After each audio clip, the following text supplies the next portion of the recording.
What's up, my brothers? What's up? What's up? What's up? Man, shout out to the 215, man. Shout out to the 225 and the 504. And all you brothers, man. Shout out to you guys, man. I'm just letting a couple of guys get in the building. Man, we're gonna have a good discussion.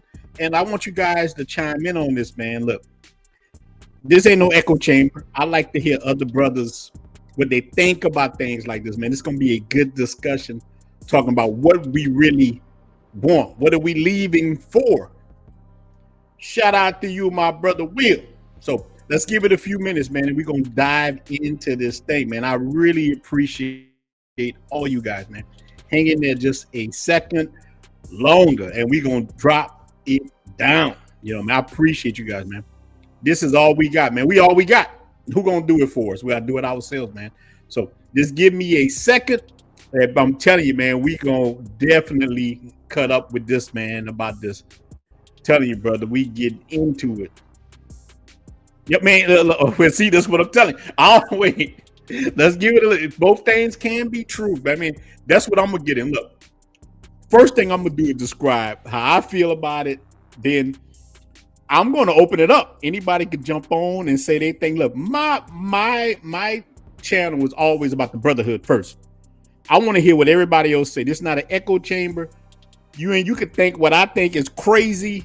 It doesn't really matter. I like people to have discussions, not arguments. You got too many channels. People are arguing all day. I don't want to argue with anybody. You're like, we could agree to disagree, but man, we gonna about to start it. We about to start. Just give me one more second, man. Give me one.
All right, all right, all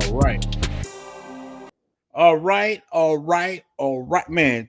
Thank you, brothers, man. Appreciate all you guys, man. It is Ronan the Traveler, man. I'm happy to see you guys tuning into the show. And man, we about to get into it, man. Look, we're gonna dive right into this because I want to talk first a little bit. Then I'm gonna let some brothers jump in on this subject. And about I'm gonna talk about first why about being a colorist. So I got an email from a sister. Now look, I get a lot of emails from brothers, way more from brothers and men in the travel community, but I also get emails from women.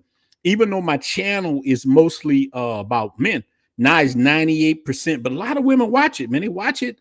These are my when you saying 98% out of the 100, these are people who are subscribed. So many women watch the channel and they send me, look, this is crazy. Before we get into this thing, man, I get so many crazy things from women, man. Y'all wouldn't even believe it. Women watch my story times and they want to come meet up with me. And all this, and I get the kind that's like this email I'm about to tell you, man. So what she said was, I wrote the key. It was long. I ain't going to all that, but the key thing was, how are we as Black people going to really build our community? First, they said this is the only thing she had with the passport bro movement.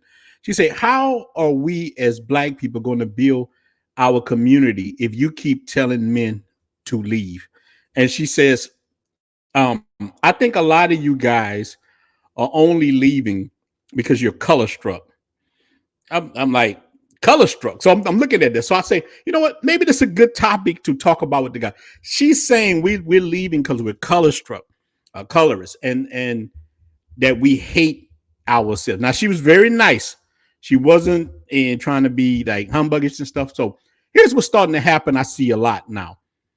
It looked like the pro-Black community is coming into the passport community, and they're coming in and they're putting their 2 cents into our community while we're leaving.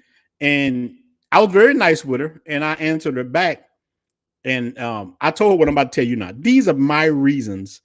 And I had to tell her, Jack, I don't owe no loyalty to the community at all. None of us do. We don't owe no loyalty to nothing. You can take my card. Look, you can take my Black card. Look, I got a letter right here. You can take my Black card. You can have it. I care nothing about it, because to me, a lot of the Black community is done unless we change what happened. So I'm going to tell you what I feel. To me, skin color don't have anything to do with it, because in America, just in the Black community, not even going into white women, Latinas, whatever, just in the Black community itself, the so-called Black community, we got every skin tone you can imagine, from light, bright, damn near white to jet black. We got everything. So if it was about color, if it was really about skin color, you don't have to leave America at all. You can get anything you want in America. We got every skin color, every nationality. You don't have to get on a plane. You know, you can't get your passport. I understand. You could date any kind of woman you want. And I'm gonna tell you what the problem was with this chick here. We can go anywhere. But here's the thing. I'm gonna tell you about me. I got tired of a few things in America, man. This would made me get my passport. It wasn't about no cooch. Listen, I've been swimming in cooch since the early 90s, man. I've been swimming in cooch. I've been able to do this my whole life.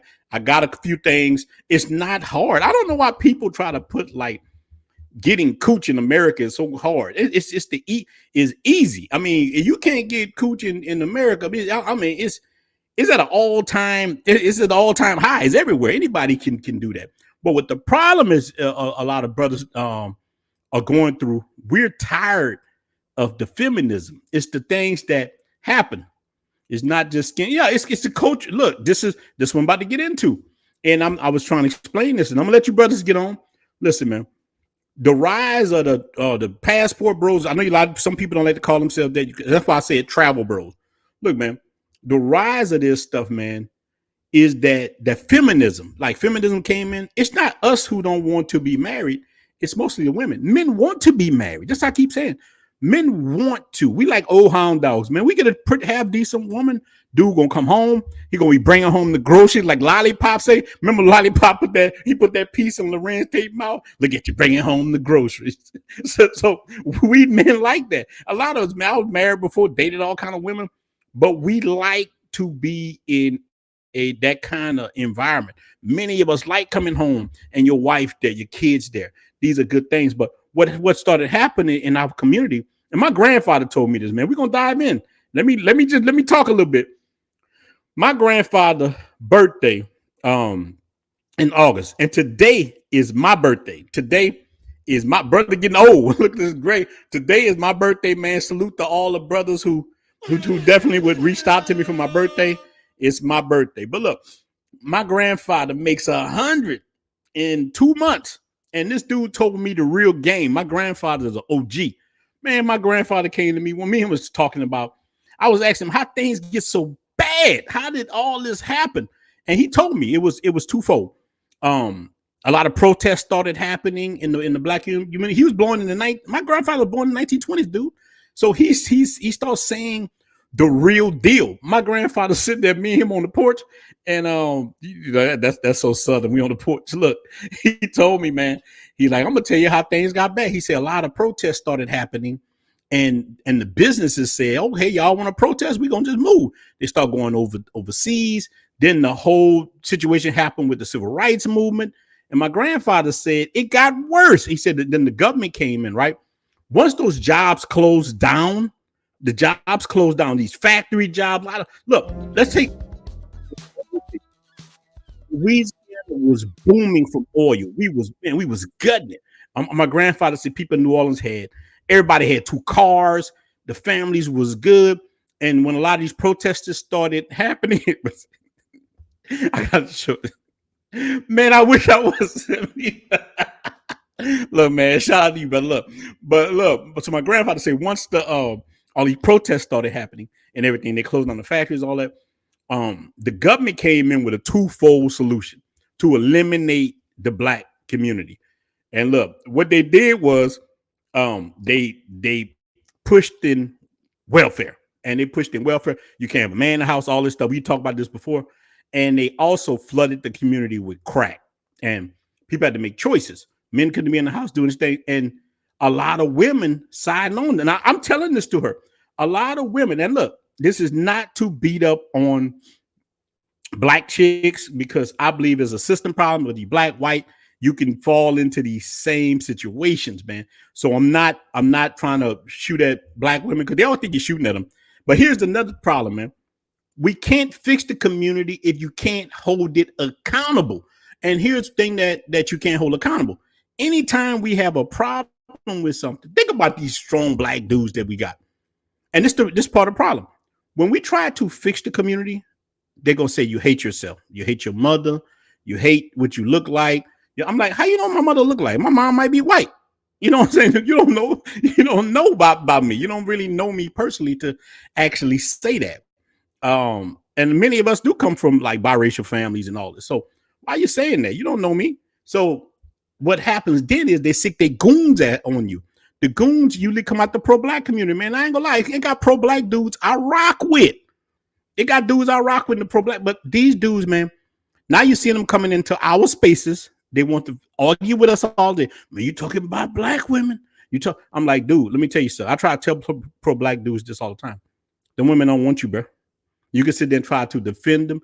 I am the man who will fight for your honor. She don't want you, big dog. So you can sit there and try to defend this stuff all you want. You're still gonna lose, man. So the biggest thing for us, and this is why I left.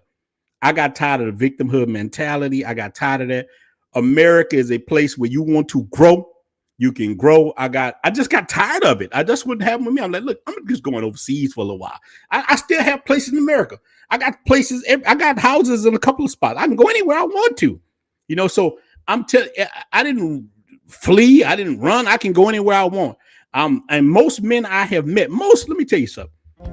Most black men or white dudes I've met, especially black dudes, man, these dudes are doing good. I'm telling you, man.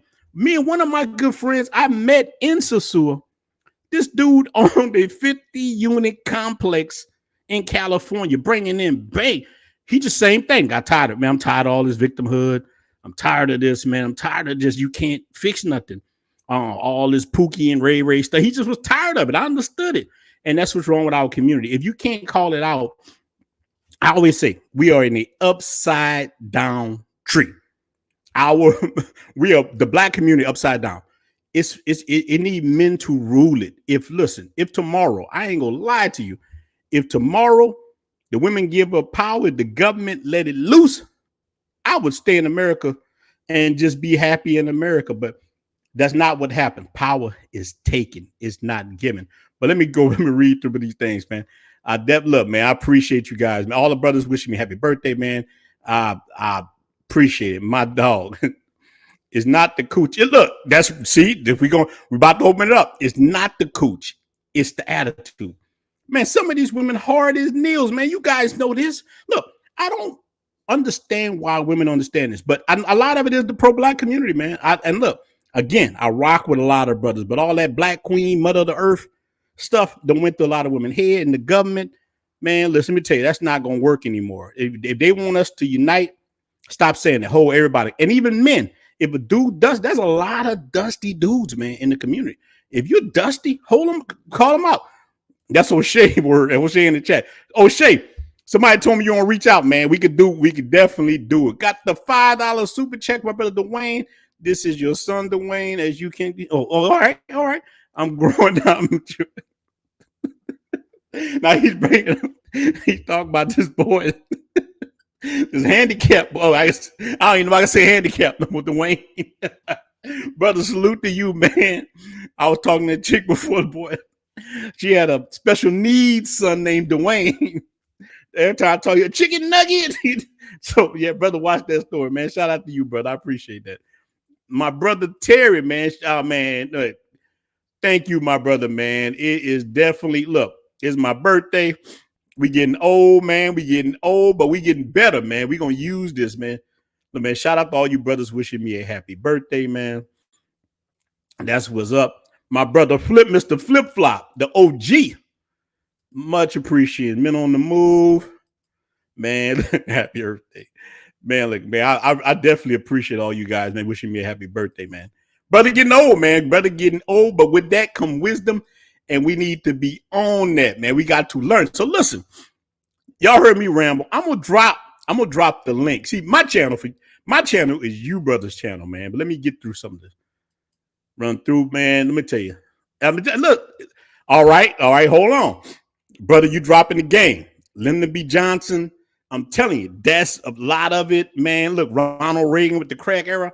I tell people all the time, go look at the Moynihan report. Man, this stuff is real, man. It's social engineering stuff that happened. But look, just because a mousetrap was built for us, don't mean we got to stay in it forever. Dang. So here's my problem with a lot of the victim coaches, man. A lot of victim coaches. They rile people up and they don't tell them how to get out the mousetrap. Listen, one thing about having a father I really appreciate, my father would never allow me to be a victim or walk around like that. My dad, I tell you guys stuff about my dad. My dad was OG, man. I walked up to my father. He punched me in the chest so hard and grabbed me by my neck. And man, nobody owe you nothing. You better stop. He was trying to get me ready for what's coming. My father was trying to let me know nobody's going to save you, ninja. He was trying to let me know you're going to have to be a man, stand 10 toes down. Like they said, they standing on business. My dad was trying to let me know, man, you got to stand on business. You got to be a man. And my dad would talk to me like that. Like he would definitely do it. O'Shea in the building. O'Shea, look, brother, I'm going to email you tomorrow. We need to definitely get together, man. O'Shea is definitely one of the OGs in this, man. Look, man, O'Shea, I miss you in LAR movement, sitting there talking, man. This is where all this stuff come from, man. This is a great, so we are definitely part of that movement, man. I definitely appreciate that, man. Brothers coming in, and I'm gonna get through some of these, I'll show some of these on here. Then I'm gonna drop the link. If any of you brothers want to hop on talking about this, man, because the whole colorism argument to me, man, I understand there is colorism, and we're gonna talk about it too in the Dominican Republic. Because I hear brothers. O'Shea did a good video with one of the brothers, and he was talking about people being racist. That's why I always say it's my experience. I have never had any kind of problems in the DR because, but I'm a little lighter. I got wavy hair. I don't know if this is a part of it, but Dominicans treated me very fair, man. Man, look, my in-laws. I done had. I don't know how many in-laws I done had in the DR. I done had a lot of this. Yeah, the pro-blackity black. I'm black, y'all, and I'm black, y'all, and I'm bigly black, y'all, and I'm the bigly black daddy. Like, so I understand. Look, if you want to be pro-black, at one time, I'm telling you, I dabbled in the pro-black community till I found out that too many people. And look, again, third time saying it. There's many dudes who I think are valid, who doing the thing. Well, that's one thing I like about O'Shea is that the brother practice what he preach. He's in Africa, building businesses, doing his thing. Man, O'Shea, man, I got a lot of respect for you. You do not know, but I'm telling you, that's one thing I do respect about you. You're over there handling your business and not sitting in America complaining because, you know, people don't care about us complaining. We have to build it. And look, it's like this, man. I see the problems that we do got. It's not that hard to fix it. Like, it's like me, I do houses and stuff, right? Anytime I come and I meet with the contractor, they say, oh man, we got this problem. We got to look, understand the problems. How do we fix it so we can move on to the phase? There's phase when you're building houses. Like we have phases. So anytime we come up with a hiccup, look, anytime you buy a house and you start tearing down the walls, you got problems. I'm gonna tell you, you got a lot of problems. So once you start building and doing these things, I don't want to know I know what's wrong, but let's just build it. I don't want to sit there. Imagine if I'm building a house, right? And I'm talking to contracts, and we talk every day about the same thing. This is the problem with the bill. This is the problem with the bill. This is the problem. And we never build nothing. This is the Black community. We already know what's wrong. We know, yeah, white supremacy exists. Not everybody's racist. We know all this stuff, man. And look, and the brothers and pro-blacks are scared. Look, a lot of them are not. I'm not going to say everybody's scared of Black women. I think the pro-Black community and a lot of them are like preachers of like certain churches. I used to go to a church, man. I actually liked the church. Met a lot of cool brothers, but the brothers in the church didn't have any power. These ninjas ain't say nothing. I was married, going to church with my two little daughters, living that kind of lifestyle. It was all good, man. Shout out to you brothers for the happy birthday. Look, I was definitely living that kind of lifestyle, doing it. But the church, I started seeing something odd in the church. Nobody in the church would correct women. They just wouldn't. Even when me and my wife would go to counseling and do things like that, talk, they would get on me. And even though I'm saying, hey, man, this is what it is, they refuse to tell them something. But until one day I'm sitting in church, man, and I'm coming from the bathroom. I'm sitting in church, I go to the bathroom, come out, and how the church was set up on the bathroom in the back. When I came out, I looked at the demographics of the church. And when I tell you, it was like 80% women, and it hit me. Oh, I see. All their money was coming from the women. This is a lot of pro-Black community. So a lot of, and anybody who do stuff, women are the marketplace. Like women, you can sell women anything. Women gonna buy stuff. The women. So that's the biggest thing. Church is not trying to diss them pro-Black. That's why you see like people like Umar Johnson. And I'm not really trying to diss him, but Umar Johnson, like, hey man, ain't no back shots. Hit that cash out. So people like that, they thrive off of getting the money from women. That's what they get it from. So they're not going to tell them the bad attitudes, man. We've been dealing with this stuff, man. Look, growing up in the 80s, the color purple, all this stuff, man, the Danny Glover character, I forgot what his name, Mr. Like, we've been looking at bad images of Black men for years. And listen, I think about 70% of Black dudes are in the middle class. Most dudes I know, there's only few pookies and ray-rays, so to speak, that's in the community. But what them happened with us, we don't call that Black trash. We say pookie and ray, but we still stand with them.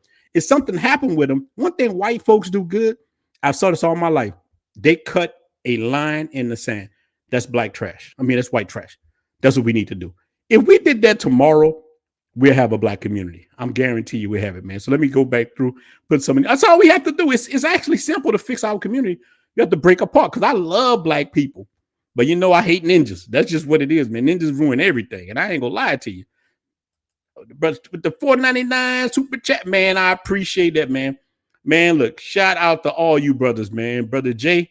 Look, man, I got some cool dudes, man, who I rock with, man. They are awesome. Yeah, look, here's the thing. A lot of the guys know what happened with Woodrow Wilson, Roosevelt. We know a lot. See, don't say, man, we know what the truth is. But people like us, we're not the ones who people listen to when they should be listening to it, man.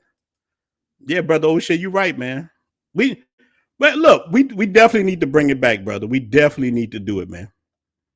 Man, thank you for the thank you for the happy birthday, O'Shea, man. I appreciate it. I'm telling you, we're gonna do a good stream, man. Whenever you ready, you let me know when you're ready, brother. I'm gonna let brothers come on right quick. Let me drop it because I want you brothers to look. God, I told you, man. I don't like just being me, where it's just me talking. I want to hear from you other brothers' experience. I didn't leave for that. I didn't leave because of skin color. I've had every color woman in the United States. Look, I have a child with an Indian woman, black woman. I mean, I done did all that already. I wouldn't even leave for that. And look, most black men like black women. That's the crazy thing about it. Look, white men like black women. A lot of us wouldn't even be here if it wasn't for that. People like black women, they just don't like the attitude. I don't know why people have a hard time understanding that. Like, I'm about to drop it in the chat right now. Any of you brothers want to get on and say your piece? I know one brother won't get on and say his piece. Now look, right before I press this, what's wrong with you having a preference? If you do, let's say you do like white women, or you like Asian women, or whatever kind of women you want. What's wrong with that? You can have anybody you want. We live in a global world. I just dropped the link to any of you brothers that want to hop on here. You definitely got to hop on and say what you want. But let me tell you, man, I appreciate all the birthday wishes, man. Good. Let me tell you, man, the older I get, I have a love-hate with birthdays, man. I'm gonna be real with you. But look, I'm watching my 40s start to slip away, big dog. I'm watching them 40s start to go, man. I'm watching them go, man. I got a few. All right, we got my boy coming in. We got people coming in. And I want to hit now. This brother I'm about to bring on, man, is a solid brother. I know he's gonna say stuff with the I know Black Cleaner is my boy. He gonna say some real deal. Like, I think this brother is a balanced brother. He talked with a lot of balance. So that's one thing I like about him. And I definitely like. So man, I'm gonna let that brother say. Yeah, man. Look, a lot of the gayest places in the world is the black church, man. Definitely, man. Now, look, one thing I do like about Africa is that a lot of places are still traditional. That's one reason why I would go there. So we about to let my boy Black Cleaner on, and the brother Gary. What's up, brother? How you doing, man? What's up, man? I'm trying to get down. I'm trying to get down there too. Look, man. All right. Oh boy, we got a panel now. Look, we got some brothers hopping in. All right, we got the brothers hopping in, and man, this is how I like it. I'm gonna let Black Cleaner go first, and let me tell you, man. What do you think? You think a lot of brothers traveling because of colorism, or they am I access to everybody on the panel? But Black Cleaner, you first. Are they traveling? They just want to, or they want a better life? Which one you think, brother? Well, I'm a proponent of the one that they just want a better life. It's, as you said, it's really about, the economics that's going on. Can you hear me? You're echoing a little bit, I think. Yeah, that's you echoing a little bit. Hold on a second. Let me step out. All right. Well, look, brother Gary, what do you think, big dog? I think it's options. Look, when I see you, I'm planning on bringing the blackest sister with dreads with me. She coming with me, okay? Mm-hmm. All right, because that's just how I roll. I mean, you got some mighty nice items on that island. But from where I am, I'm a remote worker. I'm not coming here for that. I'm coming here to escape my surrounding. And plus two, I'm going to get more value in return on my investment from when I work from home. That's why I'm coming there.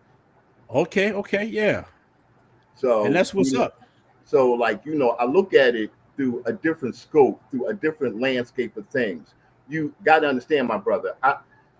Those days you are talking about, I came from those days. I grew up in those days. All right. Both of my grandmothers. One of my grandmother was a madam. The other one was a housewife. Okay. And my grandmother, that was a madam, she lived a very, very nice life. Now, you ask yourself, a woman that's a madam back in 1972, who lives down the house from a family guy who's got 3 kids and two cars, right? Think about that.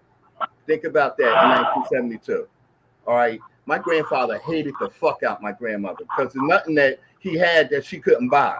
And he knew what she represented. She represented the future. It wasn't going to be no more Big Daddy. It wasn't going to be no more sitting at the fucking head of the Thanksgiving. And guess what? Every day I went down to see my other grandmother, I saw what my look in my other grandmother's eye. She wanted to be her. So yeah, this was a long time coming. It's called evolution, my brother. All right, my man on the move. Then we're gonna get back to you, Black Cleaner. Men on the move, men on the move, men on the move. What do you think, man? You think we color struck or what?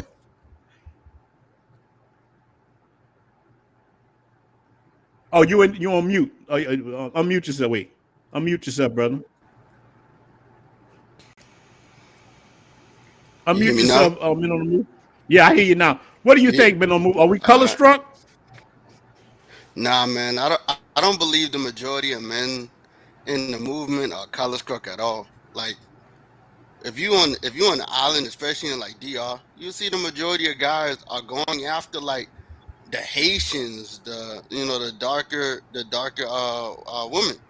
They don't even Yeah. really be going after the lighter ones, after the mestizos like that. Actually, it's a whole thing that goes on where guys say the mestizos, they feel like those ones are stuck up, or those ones go, they could just be asking for the money. They'd rather be with the darker ones. So that's a whole thing. But you do have your guys that do got their preferences when it comes down to women. Like, a lot of Yeah. guys probably pattern themselves after like the NBA players or the artists, and they want to have that same experience that they see on TV. So they go after the mestizos because some of them can't get the ones they want. Not to say they can't get white women or Latin women in America. They can't get the Instagram model looking one. They get the Mm-hmm. busted looking ones in America. So I Yeah, don't yeah, think they yeah. color struck at all, man. All right, we're gonna go to Black Cleaner. Unmute yourself. Wait, let me see. Did I mute you? Or you muted? Yeah, I'm unmuted now. Can you hear Oh, me now? okay. Yeah. So, what's your take on it, man? I value your opinion, brother. Well, you know me, I'm always pro-black. Even here being in Panama, the girl that I'm dating, she's half Colombian and half Panamanian, but she's dark skinned. So, and that's what I like. That's my flavor. Any place that I'm even when I go to Japan, I'm looking for the darkest Japanese girl or the one that at least caters towards the brothers. Yeah. You know what I'm saying? Yeah. Yeah. Yeah. Because it's really, as you said, it's really about the attitude. We were just looking for a better treatment. And also, we're also trying to get out of the matrix and all of the pressures that's going on in the matrix, you know. But if we could find that better treatment in America and also, a cheaper cost, then of course, a lot of us is going to want to, keep our roots there. But since, there's a lot of pressure, there's a lot of attitude going on in America, we're starting to move elsewhere where, the pressure isn't as heavy and Yeah. burdensome. Yeah. All right. Yeah. You talking real. You talking real. All right, brother Gary, go ahead. Everything that man said, and plus I want to add this: my safety at the end of the day. I want to. Mm-hmm. I mean, I can't even guarantee that me and mine will be coming home, that we won't be on the news, and I'll be lying, Ronan, if I said I didn't worry about my safety from year to year. I mean, yeah, yeah. So when you look at that, it's time to make a move. And then So too, you a talking lot of about was hold on, brother Gary. So you talking about as far as like being safety, you talking about it as far as the cops that how the cops be acting crazy and whatnot in the states. the cops is line number C. You know what line number Mm-hmm. A is? Me just walking down the street, getting to a confrontation, going to a store. You know what I'm saying? See, man, thank you for telling the truth. A lot of brothers I just gotta be won't say real. I that. gotta be real. That's real, man. That's real, man. I really, really, really respect when brothers keep it 100. And this is actually a part of us fixing the community. You got to actually, if you're trying to do that, because like brother Black Cleaner say, he's black first. I understand that. I got that mindset too. I want to see us win, but at the same time, I want to see us there's live. a lot of things against it. A lot of things is against people fixing stuff, whether it's the politics, whether it's how our whole group sees things. Because before I bring you on, brother Key, um, That's like what is the definition of insanity. You keep doing the same thing over and over and over again and look for a different result. We've been doing the same thing over and over again. It's time for a change. It's time for a new. That's one thing that attracted me to the passport movement. That once I saw Charles Tyler. When I saw Charles Tyler, I think O'Shea the one had him on. I think I saw Charles Tyler on O'Shea. I followed him. And that made me look at stuff a whole lot different. Okay, if I want a black chick, I go to Brazil. If I want an Indian chick, I go to Brazil, whatever I want. And then I discovered through TaylorMade, the Dominican Republic, right in my backyard, across the Gulf of Mexico. Oh, hell yeah. I'm going right here. I'm close to my house. And I'm telling you, that's all you have to do. So it's about us like getting unstuck from that group thing and thinking as an individual. And I'm telling you, man, we need to look. Some things are good as group think. Some things are good as individuals. Handling your business, building your empire, individual. And look, and this part of what I told this woman. You don't know how many young black men I've helped from New Orleans and Baton Rouge, teaching them trades, how to fix up these houses, paint, lay carpet, how to do tile, how to fix plumbing, ACs. I know how to do all that. I mentored so many little young brothers because we was in the church together. I told these guys, man, you want to be able to take care of yourself, I will teach you. I will show. So nobody can tell me what I done for the black community. I did this for years, man. I have helped hundreds of young people, man, hundreds and hundreds. One of my friends right now, I mentored him. He's doing good. Look, young boy saying young, he's 30 years old. He owns 52. Young boy. Yeah, look, 52 houses. This boy owns 52 houses between Baton Rouge and New Orleans. Just them two cities. 52 houses. That young. And I showed him little things I learned. He kept going. Bam, bam, bam, on the grind. So it can be done, but if you got people teaching victimhood mentality, saying, hey, man, ain't nothing you gonna do.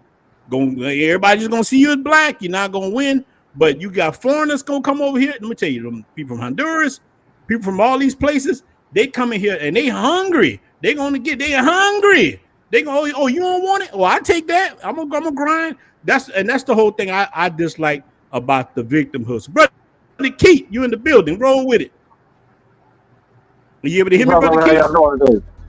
Yeah, I can hear me. My brother. Yeah, I can hear you. Oh, Lord, I want to show you that one. Put it on. Johnny Walker. Oh, you got that Johnny Walker red. But yeah, so first I'll tell all the brothers I have touched down in Sosua. I moved here. I've been here since Sunday. Okay. So I've been here since Sunday. Yeah, this my new residence, me and my dog. Oh man, that's awesome, brother. Yeah, I love it. So look, I love it. All right. Did you move to Sosua for light-skinned women? or you move for a peace of mind? And see, this is the crazy thing. All my daughters is your color. Yeah. Every single one of my daughters is your color, right? My ex is from New Orleans. I've been dealing with black women from dark skin to light skin to mixed with Mexican my whole entire life. That has nothing to do with it. The bottom line from the dark skin to the light skin to the mix is the treatment. It's the entitlement that they have. Like we owe them something because they're a black woman, because we have a black mother, we have black daughters and all this other, all these other black women involved in our family. I have a black granddaughter that's lighter than you, right? So that has nothing to do with it. It's just, like you said, that they did such a great job of removing a black man from the family that now they hold all the power. And if you're an alpha male or you out here working and trying to take care of your kids and stuff, you're not going to keep dealing with somebody that you got to deal with power struggle with. It's not going to happen, right? If you're dealing with, like I tell women all the time, we are 1% of every man on the planet. Black men are the most desired men on the planet. That is a fact. That's my hands up. That's not on a t-shirt we walk around wearing. That is a fact of life. There's no other race that has LeBron James. You're right. It's not going to happen. You see what I'm saying? Or Serena Williams, or Tiger Woods, or any of that stuff. So the world knows. I just don't know when our black women forgot. That's what bothered me. And Yeah. as soon as I stepped around here, I haven't cooked, cleaned, or did anything in this house since I put 1 foot in. Nothing. Every time this woman is here, she's doing everything she needs to do, and she's gorgeous. And she don't give me no problem. I can see her play video games. That woman will sit over somewhere and watch a movie. Don't even look at me funny. It's crazy. So when you get that experience, there is nothing an American woman can say to you to make you feel good. That's just where I'm at in my life. Like there's nothing. Yeah, I mean, I feel you. You can't get none of that. There's nothing you can tell me because all the this made. Now I've been dealing with her for a while. This is my Yeah. third time out here. But even since I could have spent less money on her and 2 trips to Sosuba and living here than I spent on my ex-wife in a half a month, Yeah. paying all her bills. You see what I'm saying? So yeah, it's hard for them to understand it because they don't look for the same thing in a relationship as we look for in men. But they don't understand it. They think we just want, sex all day. But at the age we at now, like, man, that's extra. You know what I'm saying? Oh yeah, So man. You're I talking, kind of man. feel Look, yeah. you're talking real, man. And speaking of you talking real, we gonna let the brother real deal. My brother, what you got to say to this conversation, my brother? Man, I wanted to piggyback off of something, man. I'm gonna be honest with you, Ronan. Go ahead. It's one thing that I kind of noticed since I've listened to a lot of YouTubers and stuff, man, and a lot of black men speak. And you all was speaking to something in reference to the women and colorism and trying to basically prove to them like it's not about the colorism while you going. My whole thing is that even if it was, man, who gives a damn if you did Yeah. decide that, hey, man, I'm going out of town to talk to the lighter women, or if I'm in my country talking to the lighter women. Like for me, man, it just seems so weak every time I listen to black men try to justify themselves to their female counterparts. I don't see Yeah. no other men on the face of the planet justifying what the hell they do, why the hell they did what they did, why they said what they said to their female counterparts. You're right. I'm gonna be specific. Black American men are the only ones I see with this weak stuff, man. I can't even lie, man. Like it just sounds so weak because here's the thing. I'm gonna give you an example, right? Mm-hmm. Do you ever hear Keisha justify to you why she would prefer a drug deal over you? Do you ever hear her justifying? Oh man, Do I you ever wanted do to you, hit that do, point. do, do, you, do you ever hear her justifying why she would prefer an athlete over a 9 to 5er like you or a regular business owner like you? Do Hell you no. do you ever hear her justify to you why she think a light skinned guy look cuter than you because you dark skinned, or why she think the dark skinned guy look Yeah, cuter yeah. than you because you light skinned, or why dreads matter, or why she won't talk to you because you're not a thug? Do you hear her ever justify any of her personal preferences to you? No, you don't. And technically, I, she don't have to because that's her damn business. So just like on the flip side, that's your damn business. So stop. I just want to tell black men like it's something. I don't know if you're familiar with Pablo Frescobar, but he went in, and I totally agree with him on that. mm-hmm. Stop justifying yourselves to these damn women who, no matter what you say, they're not gonna like you anyway. Ain't It gonna ain't like gonna you anyway. change nothing. They not gonna. I don't care how much swag you think you got, how much money you get, whatever it is you're trying to do to reshape their brain. It just is what it is. And I think black men just got this keep hope alive syndrome where, well, I Yeah. want to, even though I'm going out of town, let me just explain to her that, I know I like the light skinned women too, but let me just explain to her Mm-hmm. that I don't just only go over there and talk. You don't got to explain to nobody about what you do, how you do it, or why you did it. Because, like I said, they don't explain shit to you Yeah, they don't about explain when nothing. they swirl or anything they do. And guess what? They don't have to. They are their Mm-hmm. own person. So I just want black men to just man up a little bit more. I ain't saying just be rah rah, just like all the rest of the men of the other nations, but at least take a little page out of their book in terms of the masculinity. Like we got too many, in my opinion, man. We got too many puppy dog type dudes, man. We already got dudes who simp too much, who take female talking points. You know what I'm saying? So that's why, like, people talk about this community stuff. First of all, that stuff would never manifest and never happen because you have males that don't even agree with other men. They don't even align. You know what I'm saying? They have female talking points, but he has a male body. So Oh, well, what look, can you really hold do on, with him? brother. Oh, look, let me ask you a Yeah. question, brother, real deal. to stop Yeah. you. But I want while you cooking, while you ain't cooking them grits, I want to get your take on it. So do you think the reason why black men are like that because they don't want confrontation with the other black men who don't agree with them, whether it's pro-black or whoever, they don't want to have to argue with them all day too? I think it's a combination of things, man. I think brothers. I'm gonna go back to that word. I think brothers be on some low key horny stuff too, and they still want to smash black pie. And Mm-hmm. some of these brothers, and then some of them, like you said, it depends on what they do. If they got a YouTube, it's a combination of probably black pie mixed with money. Mm-hmm. And the other ones, I don't think they really be thinking about because, from what I know, is black American men. They kind of don't be giving a damn and respecting what each other talking about. If Yeah, anything, they worried about what their damn female thinks. So it's damn, for something real. surrounding the damn female and what's between her legs that's got them. Oh, I didn't really mean it like that, or I didn't really say what I really wanted to say. And I'm like, bro, she not going. If she didn't sleep with you already, brother, it's not gonna happen. Just give it up, man. Yeah, So man. I Man, you're yeah, talking that's real. my whole thing, man. I just wish brothers would just grab a hold of yourself and have more respect for yourself. That's all. All right, brother Steve. Like we gonna work it back around. Brother Steve B, it's your turn to roll with it. Everything good, my brother? Are you there, brother Steve? Stephen B. I know brother on the road, Can't hear but you. I hear you now. Are you there? I don't hear him, bro. I don't hear him. Well, we're gonna go to Black Cleaner. Brother Black Cleaner.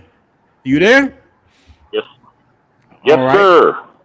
All right. What you think about what the brothers was talking about? Hey, I wholeheartedly agree. I mean, you definitely don't have to justify yourself because it doesn't matter what you say to them. If they don't like you, they Yeah, don't like you. I don't like It's really about what you feel. it. Mm-hmm. And look, we don't. Yeah, go Me, ahead. go ahead. Now, me personally, you know, the reason I like, the darker flavor, or even when I go, overseas, is because when I be hanging around, some of the other flavors and nationalities, a lot of them, don't have that rhythm, that the sisters have. I love hip hop. I love R&B. I love jazz. I love neo soul. So when I'm over there on the other side, you over there trying to play that, that new Kendrick Lamar, and she bobbing her head funny. You looking at her funny, like, man, I can't get her. So that's really what it is. So you always trying to just find something that's close to what you have, but also going to give you that nice treatment that you feel that you deserve, that you earn. So that's where I'm at with it. But as I said, but on the flip side to it, when it comes to the sisters, because I'm here in Panama, and there's a big black expat family here, and most of them are sisters. And I know a lot of people, when they talk about, I've been on a lot of podcasts, and I always tell them that we need to start bringing our sisters and our families over here. Oh, I start getting a lot of flack about that. But what I always tell them is, you can go to any other nationality, African, Asian, Hispanic, they'll go. Brother got that Panama internet, huh? Yeah, we can't hear the brother. Let me. Yeah, we're not able to hear you, so I'm gonna mute him right quick. All right, brother Gary, it's your turn. The brother is in Panama.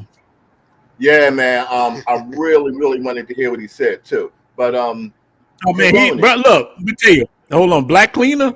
The Black Cleaner be good cooking, man. He be cook. Look, before we go, we got a super chat from the brother Bernard Jones. What's going on? What's a good place in Piantini for a first time in Santo Domingo tomorrow? A good hunting spot? Well, look, you going to hunt, you better go to Agura Mall, but wait till Friday, and you'll be able to really do some hunting. But if you're just looking to, yeah, go ahead. Think about it like this: you, me, and a couple of other cats here, right? Any black man that had a father growing up, right? Yeah. We're not, we don't fit in unless, see, right? It's two kinds of cats: the cat that had a father growing up, that listen to their playbook, and the cat that had the father growing up where your mom was in your ear saying that, yeah, when you take over, all this shit going to change. All this going to change. You're not going to be like him. You're not. That's why it's like this. Okay, you got some cats, right? You know, you could call them old school, you can call them traditionalists, you could call it what you want, but they have a certain way, a certain style of doing things and such. What we call feminism and the progressive movement, these women is voting, and unfortunately, they got their cash. They organizing their cash, and cats like us that have any kind of resources, we don't have as much resources as them in a block. So here we are. Yeah. I mean, that's definitely real. That's 100%. So we done already answered why men prefer foreign women. I think Brother Keith, he tied it in real good with having a feminine woman doing different things, man. Like one thing I like about my life in the DR, man. Listen, my whole point was always about being free. Look, I'm gonna be honest with you. In my 40, I'm in my mid 40s. I've only had, and I'm in Louisiana, bro. I'm talking just real talk, country girls that like to cook. I have only had about 2 or 3 women that cook for me. That's all I've ever had, only about 2 or 3. In the DR, every woman I ever had cooked for me. And I ain't talking about no choppy. I come there for the weekend. She make me some. She make me some rice and beans, and I feel good after that. I'm talking about real women I've lived with. Dude, they cooked every day. They just the things I wanted. And I know different strokes for different folks. Different men like different things. But for me, I like a woman. I'm gonna take care of you. We're gonna be good. But I like a woman to be feminine. I like you to be handling your business. You know, whether we in the bed, whatever it is. I haven't had any problems in the DR. I haven't had any problem with women in DR unless I did it. Now look, I don't got women want to kill me. I don't have women put knives to my throat because of me messing around with all kind of women because you're the prize, 100%. Even in the United States, I had a woman claw my face with her. Like I don't know why men act like it's hard to get. There's a thing in the black community that men leaving with their passports because you can't get women. I'm like, where's this abomination come from? Men can get women anywhere in the world. I mean, well, I'm gonna let you come back. I don't know why. Where this is abomination. Men can get a man who got his working, handling his business. I don't care if he's a truck driver. I don't care in the military. I don't care what he is. As long as he got a job, he's doing something. There's always. I ain't saying you're gonna be the Instagram model, but there's always. You'll always be able to be the woman. So look, men on the move. What do you think about that, brother? And we're gonna go back around. I think a lot of this comes from women's own insecurity, to be honest, because you don't really hear the black woman that gets the type of guys that they want. They don't talk about this colorism thing. But what happens is when a woman gets hurt, or she loses a guy and he goes to another type of woman, or she feel like he's ignoring her for another race or another skin tone of woman, then that's when she automatically like basically just says, it's not me, it's not my attitude, he's colorist, there's something wrong with him. Yeah. He doesn't want a black woman. So it's easier to blame someone else than blame yourself and fix your problems. It's easier to blame somebody else. And that's what happens with a lot of our sisters in the community, unfortunately. And men are always going to want to seek the road less, what's it called? Men are going to want to seek the road less travel. They don't want they don't want headache. Yeah. They don't want water finds the weakest level. Yeah, it is. It's true. Well, look, men on the move. Well, hold on. Look, men on the move. Let me ask you a question. Did you have any problem dating in the United States? You yourself, like, I know you're in the ATL or whatever. Do you have problems dating, or you could date, or it's easy for you? Nah, man. Like, like I told you, when I came back from DR, I started dating a Haitian chick here, man. I don't like it because it costs me way more money to do it here than to do in the DR. Way more. But it is not an issue dating in America. But I get a lot more out of my woman overseas. Like when I go overseas, I don't have to ask her to cook me something. I don't have to ask her if we can go, like we can go like take a mountain stroll or go ride like some ATVs or go take pictures somewhere or something like that. Here it's all about most expensive restaurant, where else we can go spend some money at. It's just about losing money, and I'm not getting anything out of it. Not even a hug. Man, I ain't even smashed yet. Look, I done did all that, brother. Hold on, we go. Look, brother Gary, we gonna come around back to you. But we just going around, brother Keith. What you say, brother? We back on you. And look, I believe that women are in such competition with each other that stems from a lot of them too. Like they so worried about what you like, light skin or dark skin or whatever. But I got sisters, I got daughters that are grown. I hear them say, "Oh, she thinks she's cute because she light skinned. She thinks she's cute because she got this. She thinks she's cute because I listen to this all day. I'm surrounded by black women all day. I hear my mother. My mother is almost 70 years old. I've heard her on the phone with her homegirls say the same thing. When they come home from church, mind you, and the also, oh, sister so and so thought she looked better than so and so because her daddy likes it. Like I hear women, I've yet to hear a man. I was raised with my father, thank God. And I yet to hear a man come home or my father come home and be like, yo, uh, old dude down the street think he blah blah blah because he got this. I ain't never heard him say that in my Men, lifetime. He men didn't don't operate care. like If he had, even if he had no, even if he had the most gorgeous woman in the neighborhood, my dad would be like, well, I know he going through it. I don't care how bad she is. You know what I'm saying? Like my dad used to tell me that all the time. Like the only dude amazed by a bad woman is a man that ain't never had a bad woman. He used to tell me that all the time. Mm-hmm. So you look at Beyonce and say, well, Jay-Z going through it. He'll look at Halle Berry, who's been married 4 or 5 times, and how that woman ain't caught a man yet.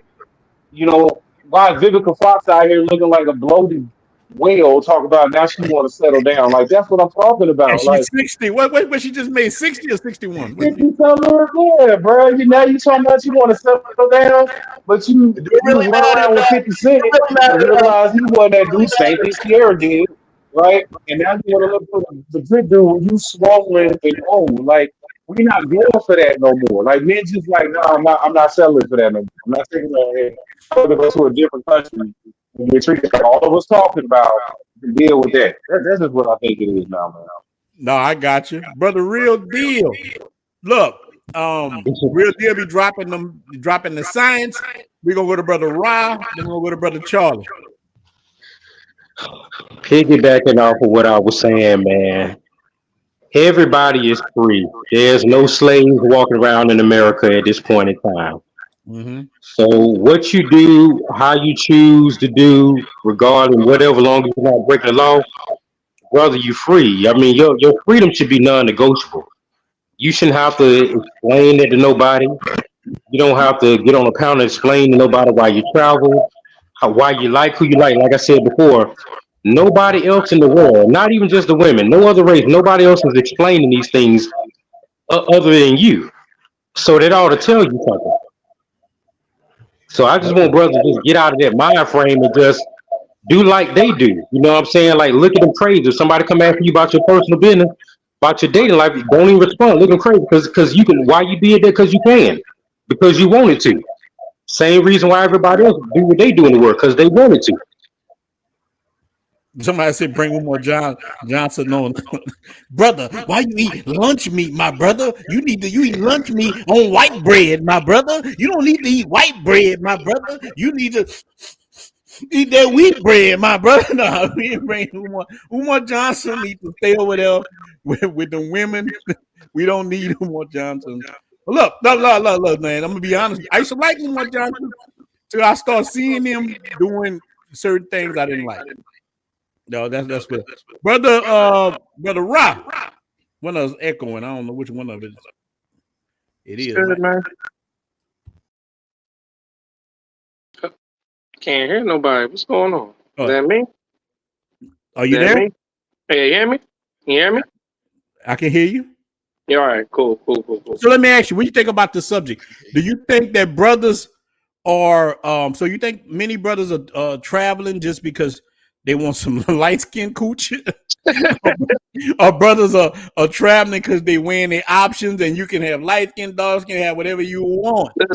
Listen, man, I just came back from DR. Like I came in live last week with you. I was still out there. All right. I just got back. So Okay, yeah. man, listen, and I'm speaking from experience. Like I listen, like you say, being in the Matrix plantation, whatever. It's like it ain't even for me. It wasn't even about colorism. I dealt with women that was light. That one beautiful woman I went out on a date with my last night there. She was as dark as me, if not darker.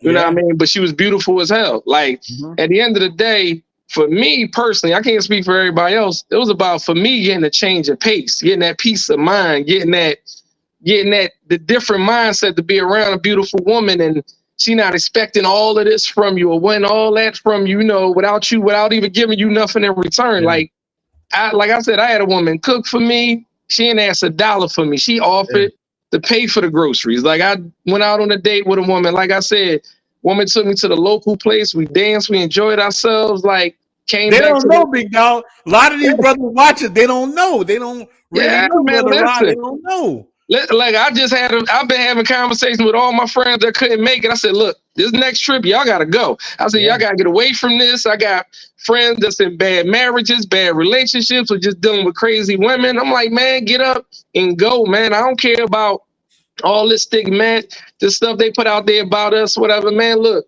they weren't doing that. With all due respect, I ain't hear them saying nothing that when these white boys been doing that for years. The white boys been doing that for decades. For decades. Nobody said nothing. Soon as brothers started going out there, now we try to take advantage of women and do this and do that. Like, no, we want peace of mind. We tired of dealing with y'all crap. Like this shit, brother cooking. Brother, listen. brother cooking. Like I told my family, I said, look, when I came back, I said, I have no desire to talk to no more women here. I'm done. I said, anything I'm doing now, I'm about my business. I'm about getting my money, taking care of my family, my friends. That's it. I ain't dealing with no more women unless I'm going overseas. That's it. Like, I don't give a damn what country, but it won't be in this country. I'm done. Like, seriously, point blank period. That man go pow. Boy, look. Boy, somebody might flit your tires. Might flit your tires. You're going too hard. But look, let me ask you something before I move to Brother Charlie. Let me tell you. So the women you were dealing with in DR. So you say you was in Sosua? Where you was at? Well, I did both. I did Sosua for like a few days, and then I did Santo Domingo for about 5. Wait. You did Dominican Vice. See, that's what I tell brothers to do. You did Dominican Vice where you do both of them. Listen, hold on, wait. I gotta tell you a second. In Santo Domingo, man, look. Santo Domingo, my favorite spot. Sosua right there too now. But boy, Santo Domingo, I done ran through more coochie than the woo, boy. Good Lord. Listen, I can stack the Superdome up. I left stuff back there I can't even get to. That's how much it was going on. That's how real it is. I left stuff that I was like, I see y'all, like I'll be back in about a month or two. I'll finish it up then. Look, brother to the Wycliffe. I'll be gone till November. Man, salute to you, bro. All right, we're gonna move on to Brother Charlie. My brother, how you doing, big dog? It's a blessing. How about yourself? Can you hear me? Yeah, we can hear you, but you're a little. Wait, let me see. Say something. It's a blessing. Man, you're a little froggy a little bit. No, let me. You're a little froggy. Look like you ain't in the Dominican Republic, huh? That Wi-Fi be you little jinky. I wish. I'll take some iffy Wi-Fi over America any day. Yeah, man. God, no, that boy. Let me tell you. Shout out to my brother Alto. Look, let me ask Brother Alto. Brother Alto. Let me. He's in the chat. Brother Alto, do you think we traveling for a light skinned cooch or for peace? Now put that to Brother Alto. And look, I got one more. The brother said, "Oh, answer this. What happened to the previous stream with Flip? Man, that stream went into the members. Flip was lit that night, man. Shout out to Mr. Flip Flop. But Men on the Moon using that pocket. Flip was lit. My brother Flip was lit. Yeah, man. Look, I love Flip Flop. Flip Flop is an Man, OG Flip, bro. in the game. We had, man, that was a good stream, man. That's in the members. Y'all can watch that. It's gangster. What it do? Look, so brother Cho, you look, we can't really hear you. Is that better? No, log out. Like I'm gonna put you out and try to come back in. We'll try to do it like that. Brother Proto Jake, what's up, big dog? What's happening, everybody? Can you hear me? We hear you good. Yeah, we hear you good, brother. Shout out to the panel. Shout out to you, brothers. Now, I gotta say thank you, man. Thank you. You came on here and made this travel thing look smooth with the story times. And I'm glad that you got to set up a certain way. You know what I'm saying? I love that. I also want to apologize to you, brother. I should have listened to you sooner about the DR, man, because the chick I ended up messing with, even though she was what you guys call a chappie, got more bang for my buck than I would here, man. Yeah, that's definitely. Still took me to Madre's house, cooked me up a meal. They asked me if I was hot. They brought me a fan. You know what I'm saying? I knew a little bit of Spanglish. You know what I'm saying? Yeah. I was safe the whole time I was out there walking on the Malecone and stuff like that. Like it was a different experience. Now, I came up here because I'm more of a lurker. You know what I'm saying? I'm usually behind the scenes. You know what I'm saying? And I want to let brothers know that, look, even if you're a lurker, you know, you're not socially whatever, get out, man. You're going to become a whole new person in these different places, and it's going to shock you. It's going to come. I wanted to ask you though. Look, I saw you. I know you went to the DR. So how did the women treat you there? How like you were talking about it, but were you able to meet a lot of women? And that was mistake number one. I only met one woman. There was a woman on Facebook that just kind of hit me up. You know, once you start talking about traveling, here they come. You know what I'm saying? And even though you kind of told us like, hey man, you don't need to be worried about none of that. Just go out there and have your fun. I didn't listen, and that's no. But look, this is the best time. This is the best thing. Listen, now you know. But look, I got homies right now. I just got off the phone with one before I started this stream. He don't want to deal with all them women. He want one woman to come over there and make some gravy for him, and he's happy. He ain't on none of that. He's happy with it. So if you find a woman who made you happy, so what? You don't got to go deal with 100 women. You know what I'm saying? Right. You don't have to deal with that. You don't. Yeah, but I had a good time, and I plan on going back for a meetup toward the end of September. Okay. Yes, sir. Okay. Yeah, Puerto Plata is nice. Man, we got out of kind of whack. So look, man, we got Brother Alto in the build. Look, we gotta let Brother Alto get in the first. Look, Brother Alto, how you doing, brother? I'm good, bro. Man, it's good to hear your voice, man. Listen, Brother Alto in the building, man. It's I've good. seen his face plenty times. I saw your face many times, Brother Alto. Look, before we go on, let me tell you, I'm gonna let Brother Alto take the mic for a second. Brother Alto, I know you hit Susu or whatever, man. Look, how was your treatment? And do you think men are looking for light-skinned cooch or just any cooch? What do you think, my brother? Oh, Brother Alto going that quick? Who is Brother Alto? Batman? Oh, damn. Yeah, he went out. Oh, wait, he go. I'm Brother good, Alto, bro. I'm good. Are you good? Okay. All right. Yeah, Brother Alto, how the women treated you, man?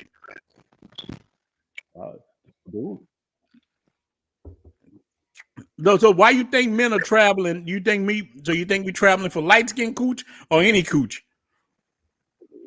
Well,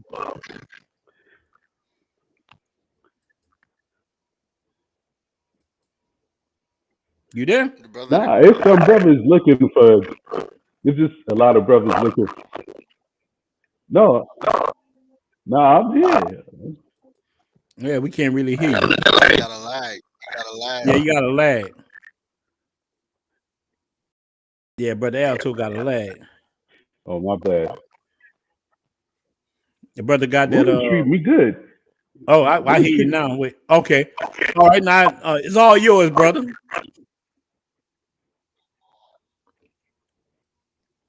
Listen, I think brothers is traveling for many different reasons, right? And we Yeah. bring all our issues with us when we travel. Yeah. So this brothers are like light skinned chicks over here.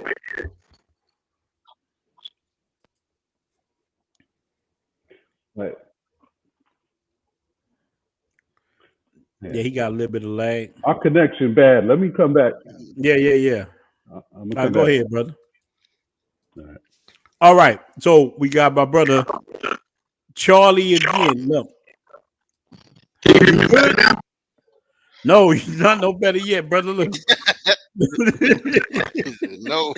That's my brother, but look, my brother got that Mississippi. Look, my brother got that Mississippi Wi-Fi. My brother, messing with you got that Mississippi. My brother got that. So let's go back around. Look, Men on the Move. We gonna Gary, you next at Men on the Move. Look. Man, let me tell y'all one thing. I'm gonna say, brother. I got much love for you, brothers. Man, this is what it's about. Us, look, having ideas. I put it out. We're gonna go Men on the Move, brother Gary, and then we'll hear brother Keith. And look, we're gonna move on just from the whole colorism thing and about what's important to a man finding his happiness. What the life is short. Men on the Move. What is it to you for a man? I'm saying we always say the black man, but any man. What is it about us finding our happiness, and why do people hate for us to be happy? Go ahead. I feel like, especially when it comes down for women, they hate for men to be happy because this is the first time, like ever, since the history of the internet, since the radio, since all the talk shows, that men has decided to put themselves first. Is so new to them because we have, as men, we have been taught that we have to cater to women, we have to worship our woman, we protect our woman, we do this for our woman. So woman has been first in leading, and then after the woman came the kids. So men has always been coming in dead last. But now men has flipped the switch and women cannot handle it. Men are deciding they don't want to take care of single moms. They're deciding they want to watch their pockets. They want to set themselves up for a better future. So men are looking for better opportunities and deciding that what my fathers, what my grandfathers been doing in the past, the way they hurt their life, even though they did the best that they can do, men know that they can do better now, and they're choosing to do better now. All right, well, look, I'm gonna put you on the spot. Hold on, let me put you on the spot. Do you think our father sold us out to try to say? Because the men always told me a happy wife, happy life. Do you think that the men sold us out or not? Do you think they sold us out or not? I don't want to say they sold us out, but here's what happened. Men also have daughters, so every man that has a daughter, even though they know this, they know that they don't want the type of woman they're preaching their daughter to be. They're going to preach to their woman, become a strong woman. Go get your education. Go. You don't need a man. Make sure you set yourself up so you don't have to worry about a man. But do you want a woman like that? No, look, let me tell you. Hold on. Hold on, brother. You dropping facts right now because listen, I have daughters. And I've heard Biggie and everybody say, got my daughter this college plan so she don't need a man. I did the opposite. Like I was raised with men, everything. I told my daughters, let me tell you. This is what I told my daughters. Right now, one of my daughters is engaged. She get married in December to a Nigerian brother. He's a professor, smart dude. And my other daughter is about to get married to a man, dude work for the FBI. So I took my daughters and I sit them down like I'm talking about like samurai camp. My ex-wife would get mad with me. You know what? Let me tell you something. I give both of my, this is going to sound weird to you. I give both of my daughters a samurai sword. And I preached to them because at the time I didn't have no boy. I was sitting there and I preached. I read them all kind of Asian philosophy. I taught my daughters, and I'm saying, listen to me. A woman by herself is lonely. You don't want to be that woman. You want a man, y'all work together. you will build. This is how you build wealth. I sit there with them because my father did it to me. My dad, I would get mad with him.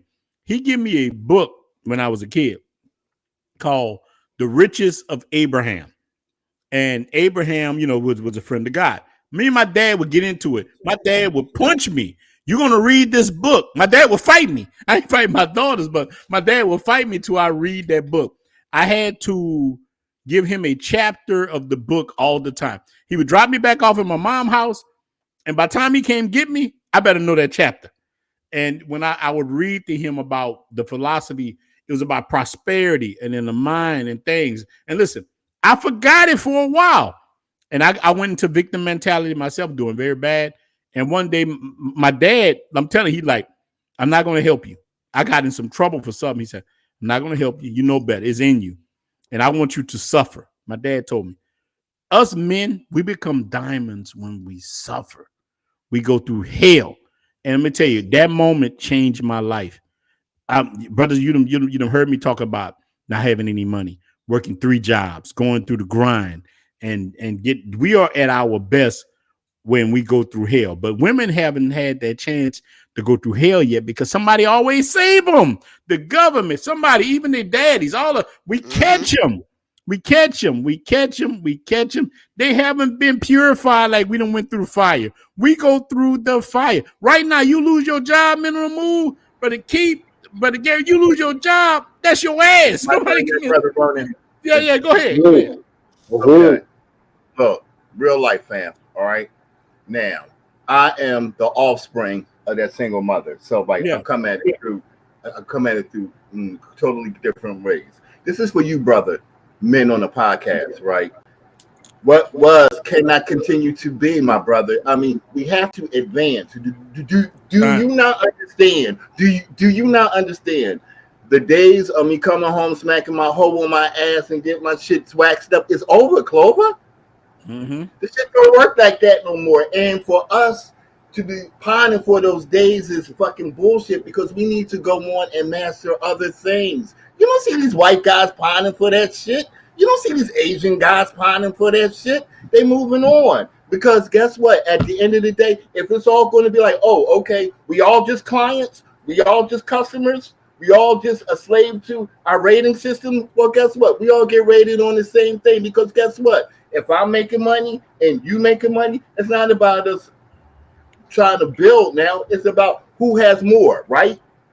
And that's where these sisters put us at. Because guess what? At the end of the day, the white woman ain't taking no L, Ronin. You know that. At the end of the day, the fucking Asian woman ain't taking no L, Ronin. You know that. And guess what? That's who they got to compete with. If you don't want me. Yeah. No, when a brother messing with you. Brother said, my dude off the panel, shirtless guy with that whiskey. Look, I got whiskey too. Let it, brother. Look. Hold on. Wait. Look, this is the brotherhood. This is the barbershop. Let my brother cook. Let him have. Look, I got my whiskey. I'm almost out. I'm gonna get more. I like my brothers to have their fun. I wish everybody would look. But one thing alcohol does, it make you tell. Look, the brothers got their truth. Alcohol make you tell the truth, and the brothers start talking. You better shut up, boy. Brothers start cooking, saying their thing, and I love it. I like to hear the brothers talk. Now look, the only bad thing happens. Everything starts to. Oh, brother Charlie, no, brother Charlie, you messed something wrong with your internet. You can't hear me. No, we don't hear you, brother. We don't hear you.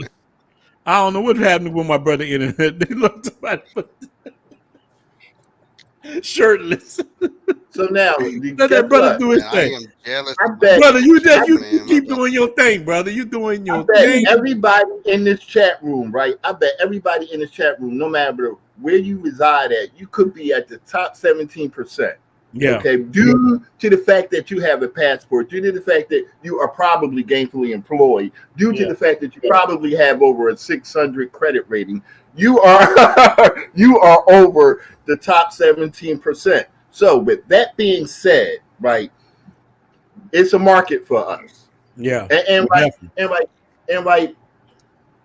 it's people that are angry because I'm not going to give you a discount price. and that's cool, and that's cool. You know, because everybody can get a hometown discount price because, you know, they dissed you in the 10th grade. They say fuck you in junior college. They told you that you wasn't a man. So now at 42, right, you fucked up. Now I look mighty good to you now, right? Fuck you. Yeah, man. I mean, it's real. I mean, what you're saying is. I'm sorry to come off like that, boys. No, but it's real, man. You just keeping it 100. Tell me this Brother, don't feel brother like the Alto, barbershop look. for real Let though, me brother say, Gary. hold on, wait. Hold on, brother, men on the move. Brother Alto, man, we gotta do a pod. Look, let me tell y'all, brother, something, man. We're gonna be doing podcasts, just a podcast where we not looking at the chat or whatever, and it's gonna be a real podcast. So, any of you brothers that want to get on a real podcast where we talk one-on-one for an hour or whatever, we're gonna be doing that on the channel. Reach out to me to Ronan at Ronan the One Name Traveler at gmail.com. You'll be able to tell your story. It's gonna be awesome. Look, I'm looking for a studio right now. I looked at a few in Sosua, Puerto Plata. I found a nice one in Santo Domingo. Any of you brothers in Santo Domingo, you gonna if I get this one, you're gonna be able to Out come to there. Santo Domingo, Hey, drink, Ronnie, I need to get with chop you it because, up. It's gonna be good. yeah. It's gonna be good. It's Hey, gonna be Ronnie, awesome. I'm It's your I'm turn. renting my other Look, room out too. Oh my bad, go ahead. it's gonna be good. Look, so look, we're gonna go back. We're gonna finish this thing, man. We're gonna just run it a little while longer. Look, I'll be staying on here tonight 3-4 hours. I don't want to do that tonight, but we're gonna go. But hold on. Let's let the new brothers go. Brother Jay, let's let Brother Jay have the floor. And Brother Jay, what do you think about what we talking about, Big Dog? You guys can hear me, right? Yeah, we can hear you good, Big Dog. Brother got their Raiders on. Well, I don't. I think it's more about preference. I Yeah. don't really think it's colorism. Some brothers may have it hard, and it may be about colorism, but I don't think what the majority of us is about that. It's about how we be getting treated. Bottom line, you know, because you go through so much here just without the aspect of women, and you want to come home to peace. You don't want to come home to chaos, and it just feels like maybe not so much the women. I guess in my era, I'm a little bit older, but I think more so with the newer generations, like with my sons, they have a hard time dating any sisters at all. So I don't know what that's about, but I try to tell them, hey, you know, it's important to give everybody a chance. So you're gonna miss out. You got to keep your mind open to anybody, really. Yeah, Brother Jay, you dropping facts. I'm sorry. Go ahead. No, I say you dropping facts. Look, Brother Jay, let me ask you a question. Yeah. You personally, why do you got it in your mind where you want something better? Like, look, there's a lot of brothers watching us right now, Right. Brother Jay, and you got the floor right now. What happened to you in your life where you just wanted something better? Like you wanted to move on to the next level, and you were tired. Like Brother Real Deal, shout out to Brother Real Deal. I don't know what happened. Like Brother Real Deal dropping the facts about black men are too soft right now. We don't like to say what's really on our mind. We sit back and we just take it. What happened in your life where you like, I'm not gonna take it no more, I'm gonna do what I want to do and make myself happy? To be honest with you, it was my stepmother. She's very fair skinned, so it's safe to say that her mother was creeping on her husband, and that's how she got here. But it wasn't so much how she looked as how she treated me. So her son, which is my stepbrother, she did everything but fall on a sword for him. Okay. Treated him very, very good. And then me, it was just like, it's just like whatever. And then, you know, when you have stepkids, you're supposed to treat them the same. Even if you can't do that, you're supposed to have a acting talent to pretend like you can. Was he light skinned? Yeah, very fair skin, like almost albino. I don't know if that has any significance at all, but let's just say I got hardened by that. But I learned to give everybody an opportunity. But you jerk me around once, that's it. You know what I mean? So that kind of geared me. But I always, even with my mom, not my stepmom, but my actual mother, you know, she really didn't care so much as far as who I dated, as far as their color or race. But every once in a while, she said, don't bring me home no white girl. And the first woman I married, she was black. But that marriage didn't last a year. And so, I decided myself, it's not really about the color, it's about how I'm getting treated. You ain't feeling no way against your brother's family? I'm sorry? You ain't feeling no way against your brother, yo? I felt a way because I felt like he could have spoke up for me more, right? Right. But no, he's talking real. I respect that. But I just kind of, the older you get, you know what I mean? You have your own situations of your own doing. So that got less and less attention, but it's still in the back of my head underneath the surface, if that makes sense. Well, but before we move on, let me tell you, man, what you're talking is facts. I had the opposite experience of you. Okay. My father married a woman. Man, listen, I ain't gonna say she wasn't good. Sometime, man, look, my sister haven't talked to her in 30 years. The woman was she's real dark, and my father had another set of kids with her. So my father, one of them guys, he was like Malcolm X mama. You know how Malcolm X mama found the darkest? Right. He found the darkest. He wanted to get away from his family. I come from a family, man. Man, you wouldn't even know the Louisiana culture is real different. So when people talk about Dominican culture, so I understand, man. So my mom's side of the family, they cool. Look, so I always tell people I'm mixed. They say, what you mixed with? I say black and ghetto as hell. So my mom's family was just raw as hell, and my dad's family, they like Louisiana Creole people, whatever, and all this stuff here. So, but my dad wanted to escape from that, and my dad realized he was like El DeBarge. So what he did, he started seeking women who looked darker. So he married a woman so dark, when she was very dark, but at first she was nice until she had kids. So she treated us different. Like it was the opposite. And this is the thing. Now look, I don't know what trauma this woman experienced in her life, but she treated but I never judged her for it. Even now, she treated me and my sister very different than she had 2 kids for him too. And so we had the opposite.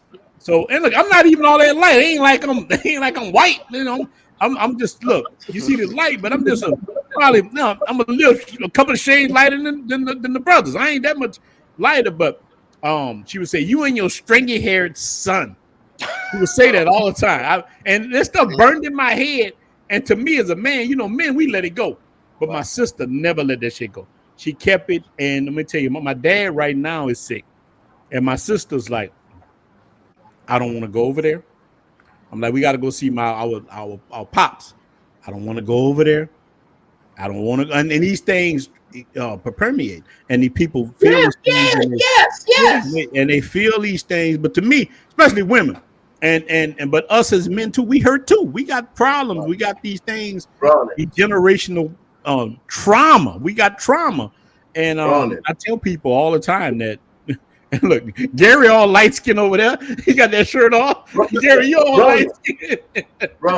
Ronan, I hated my fucking stepfather, man. I told you that my mom was a madam, right? I told you that my grandmother was a madam, then my mother was a hub.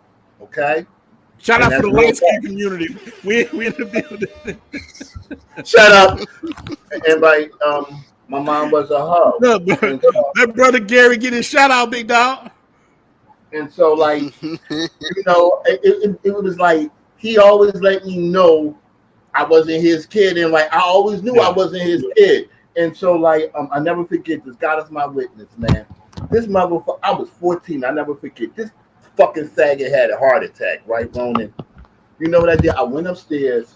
God forgive me. I got a picture of my father, and I came downstairs. And I waited till that motherfucker was foaming at the fucking mouth. And but I didn't call it. No, Ronan, I ain't call it fucking cops. I went in his pocket, got. They don't hurt nobody, big dog. And I went in his pocket, got a fucking cigarette, and watched him fucking die. Fuck you. Now, pussy. Now. I mean, man, fuck that shit. And like, You know, his funeral was 10 days later, right? And I told my mother because she ain't I know this video getting limited. Fuck this shit, man. Look, man. Let me tell you. Call the cops when you see 2 times. Let me tell you, right? Let my brother look. And Ronan, you remember how we used to have funerals back in the day? The layover was on Saturday and the funeral was on Sundays, right? What? So I waited to the fucking funeral and then I told her, I'm like, you know how he died? He died calling for you. Oh man, God, dog, big dog. Brother, where you from? Brooklyn? I'm from Philly. Oh man, okay, I see that. I mean, I know you're from the East Coast. Shout out to Philly and Brooklyn. Look, what? So what side of Philly you from, brother? I'm South Philly's finest, motherfucker. Oh, okay, South Philly. South Philly. South Philly in the building. South Philly's finest. Shout out to Philly. Down, man. You know, I'm coming down, man. I mean, I'm doing the remote work thing, you know, because I'm a network engineer. I do firewall, so I'm gonna be out there. So I'm looking long term. Shout out Alto. Alto, you from Brooklyn? No, Alto, he from Brooklyn. I ain't know that. He a Nets fan, man. Brother Gary is wrong. Look, wait, brother Gary. They're saying, oh, brother Gary is raw Philly. Yeah, you is raw Philly. You are Philly in the building. I gotta give it to you, brother. Oh man, you got me up in here drinking, man. So now what are you drinking, brother Gary? Hold, wait. What are you drinking, brother Gary? You ain't got that taco vodka. Okay, brother, hit that Jim Beam. Look. Salute to the Jim Beam.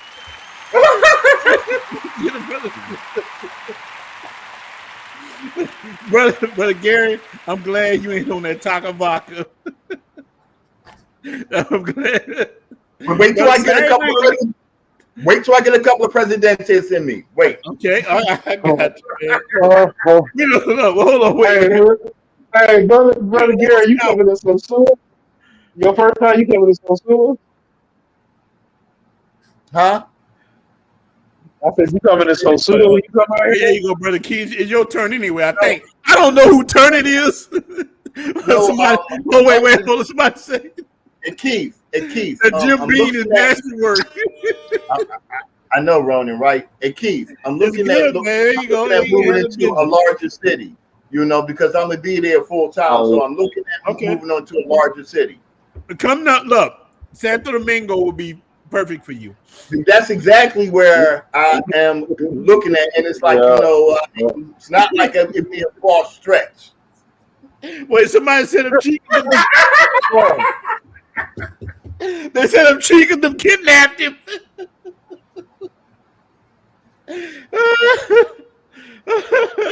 Oh man!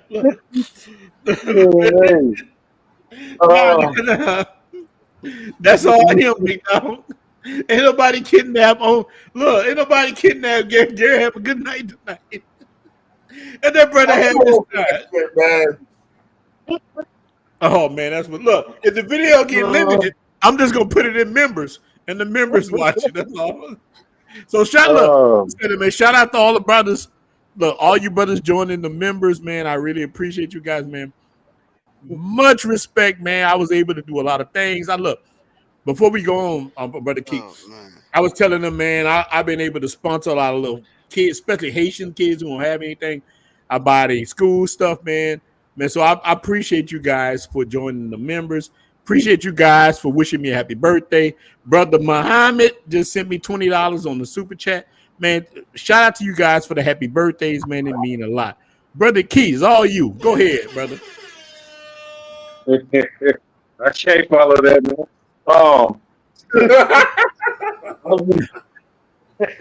Brother Keith, I'm jealous of you, man. I'm jealous, man. Man, look, bro. This is what I tell every brother, man. Look. This is just real talk. I sit there and I look at my own family dynamic, right? I have a brother, and I'm just talking about my brother and my nephew who's 25. My nephew who's 25 is dating a Mexican woman. My brother is married to a white woman. I'm in the DR right now. I ain't looked at another type of woman since I came here the first time. Okay, that's a Mhm. real talk. All right. And I heard somebody say this, and I wish I could give him credit for it, so I can't remember who it was, but it said a lot of young men that come from single mother homes, their mothers Mhm. raised them to be the man that they've never had or they never. And I thought about that in my family, like, man, well, we got all these men. My brother's very successful. My nephew's very successful for his age. I retired from the military 20 years, haven't worked in 6 years, do what the hell I want, go wherever the hell I want. Mhm. And I was like, damn, that's true. Like, I watched my mother deal with my father, who was a real life pimp out there in Cali. I watched her deal with my sister's uh, father, who was a drug dealer in LA, got killed in South Central. You know what I'm saying? Mhm. Like, I watched the kind of men she was with, Yeah, the and dynamic. then, right. And then the man she's with now, she take care of. Like, this Negro can't pay no bills and all this other stuff. Like, that's why I did. I went Yeah. home to take care of my mother, but I watched this man walk around and not have a job. And so I said, hey, hold on. I ain't going to take it. That's not my job to take care of you. You got a husband. So I Yeah, did. man. That's why I'm That's in the DR. true. That's the first time I went to social. I was like, hey, I got to do it. So long story short is, I think the image they have of the man they want is not actually reachable for a lot of women. All right, but Just let me because ask it's you this. And you look, know what this is I'm gonna saying? be the start of the next question. Look, um, a lot of black men and a lot of men, period, in the United States want marriage. And I'm gonna start with you. We're gonna keep this same group we got right now, so I can go from you to Black to Jay Harrison to Ra, and we're gonna go to Gary to Men on the Move. So look, we're gonna go around. So let me ask you a question, man. We know black men for the most part, like decent, let me say decent black men who have rose up, they're trying to do good things. But we know in our community, a lot of black women are not serious about marriage. Hot girl summer is pushed, but marriage is not. Look, and I'm gonna say that my neighbor, I live in look, this is my house in the United States. I live in a $3,000 a month beautiful place. It's gorgeous. But my neighbor is a lawyer. My next door neighbor is a lawyer, black woman, a lawyer. She's doing very good. And what she told me was she's going to look for a husband. She's about 32 years old. She said she's gonna find a husband when she get 50. She said, I'm attractive. And I was talking to her. I'm like, that's a bad idea. Like, listen, I'm not trying to hook up with her, nothing. Mm-hmm. She ain't gonna deal with me anyway. She even saw too many birds fly in my coop, so she ain't gonna deal with me anyway. But she told me she gonna look for somebody later on. So we know in the community, black women are not serious about marriage. Am I talking facts or not? And we're gonna go on to my brother Jay after you. think I think you're 100% right. I do agree because I think they're serious until they got to do what's required of them as a wife. Yeah. And I think when it's all the show and it's the Facebook and it's the you see women, I'm gonna be married in a year, I'm gonna have this and have that. Like the fantasy of it is all great, like that princess treatment. I'm guilty of it. I've Mm-hmm. treated women like that. I treated my daughters like that at some point in their Yeah. life. You a princess, you God give to every man. And then told my son, like, ain't nobody gonna give you shit your whole life, so you better go get it. Yeah. You see, That's I true. was guilty of that. Yeah, we Right? all did that. So We all did it. you done it, right? So now that they're 30, 40 years old and they done had their hot girl summers, all through their 20s and 30s, now you're 40 and you want to settle down because your baby daddy been locked up for 20 years and he don't take care of his kids.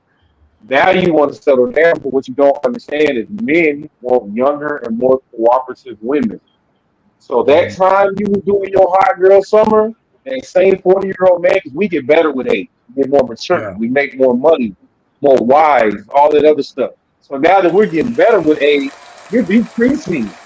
Dude, why you please? Like, look at these millionaires. You see a billionaire with an old broad? No. I'll wait. You don't. Why? Because we all know on the planet that Beyonce is not attracted to Jay-Z. Every human on the planet know that. but who he is, his status. And he can get a beautiful woman. He can trade her out for another beautiful woman. And that's what they not understanding as black women is we love y'all. But at the end of the day, and I'll end it with this, get over yourself. Yeah, but Just get look, over yourself. Get that over yourself. that brother Keith, man, you dropping the facts. I'm gonna say this before moving on to brother Jay. I like what the brother just said right here. My brother John say hot girl summer equals cold girl winter. And let me tell you something, man. He's 100%. Oh, I thought hot girl summer was chlamydia. So look, look, my brother Jay, look, I'm gonna come at you with a whole nother. Well, you can talk to this too, but listen, we were talking about black women not being serious. But it's not just black women. Everybody, feminism, whatever. But we talking because a black woman asked me the question. We keeping it from a black perspective. So, and like I got one after this we need to deal with. Do you really think that our women really want to be married or they don't? Brother Jay, I think it's maybe a small portion. I think the majority of them are raised, a lot of them in single homes, right? So the daddies are not having, or the fathers are not having very much influence if they're not in the home. And I think that they're more geared towards being independent. Yeah. Whether that's college or secondary education is pushed or not, I think they're geared towards more independence, not so much finding a partner and creating a home and knowing how to deal with the man, a black man or a man in general at that. So when you said something about just a second ago about feminism, that's the biggest problem, because to be honest with you, it ain't just black women that are as far as, thinking about marriage or not thinking about marriage. White women marrying at a higher clip, but their statistics, their stats are going down too, as far as they're going. But look, let me explain. Let me say this. Hold on, brother. You're cooking with this. So white women, like you know how the pro black say white women do it too. But here's the difference between us and white women, black women and white women. From what I've seen, white women do this. Let's say you got Marsha. She's in college. Let's say LSU, right down the street. Woman in LSU, and I've noticed that they talk all this patriarchal talk and whatever until she meets Brad. When she meets Brad, she throw that shit on the back burner. And she go with Brad, go have kids, go live her life. But too many of our women are keeping that same Keisha, or my thing, Big Shirley. They keep it going where I'm trying to tell my women, I try to tell black chicks all the time, man, throw that away. Look, I have the privilege because I got a lot of money from houses. Look, one thing about me, look, I'm that dude who remember on Dave Chappelle say you should never give your ninjas money. I'm the ninja. They should have never give money because I got a lot of money real quick and from houses, and I was able to date way above what. Look, I have always been able to date above what I should have been able to date, but I got money real fast. Hold on, big dog. I got money real quick, so I was able to date. I'm dating lawyers, doctors, whatever. And I tried to explain the same concept what you talking about, brother Jay. And I tried to tell them, I'm like, listen, like, don't follow what these women are telling you. Don't follow feminism. If you want to be with a man who's making his bread, but they did it anyway, and they pushed through with it. So, brother Jay, I'll let you finish, big dog. And the only reason why I brought up the stat for the white women is because it's true. It's true, right? Mm-hmm. So just to summarize what I'm trying to say, basically they're not really being geared in the home before they turn 18. They're just geared to take care of themselves and survival. So it's not so much.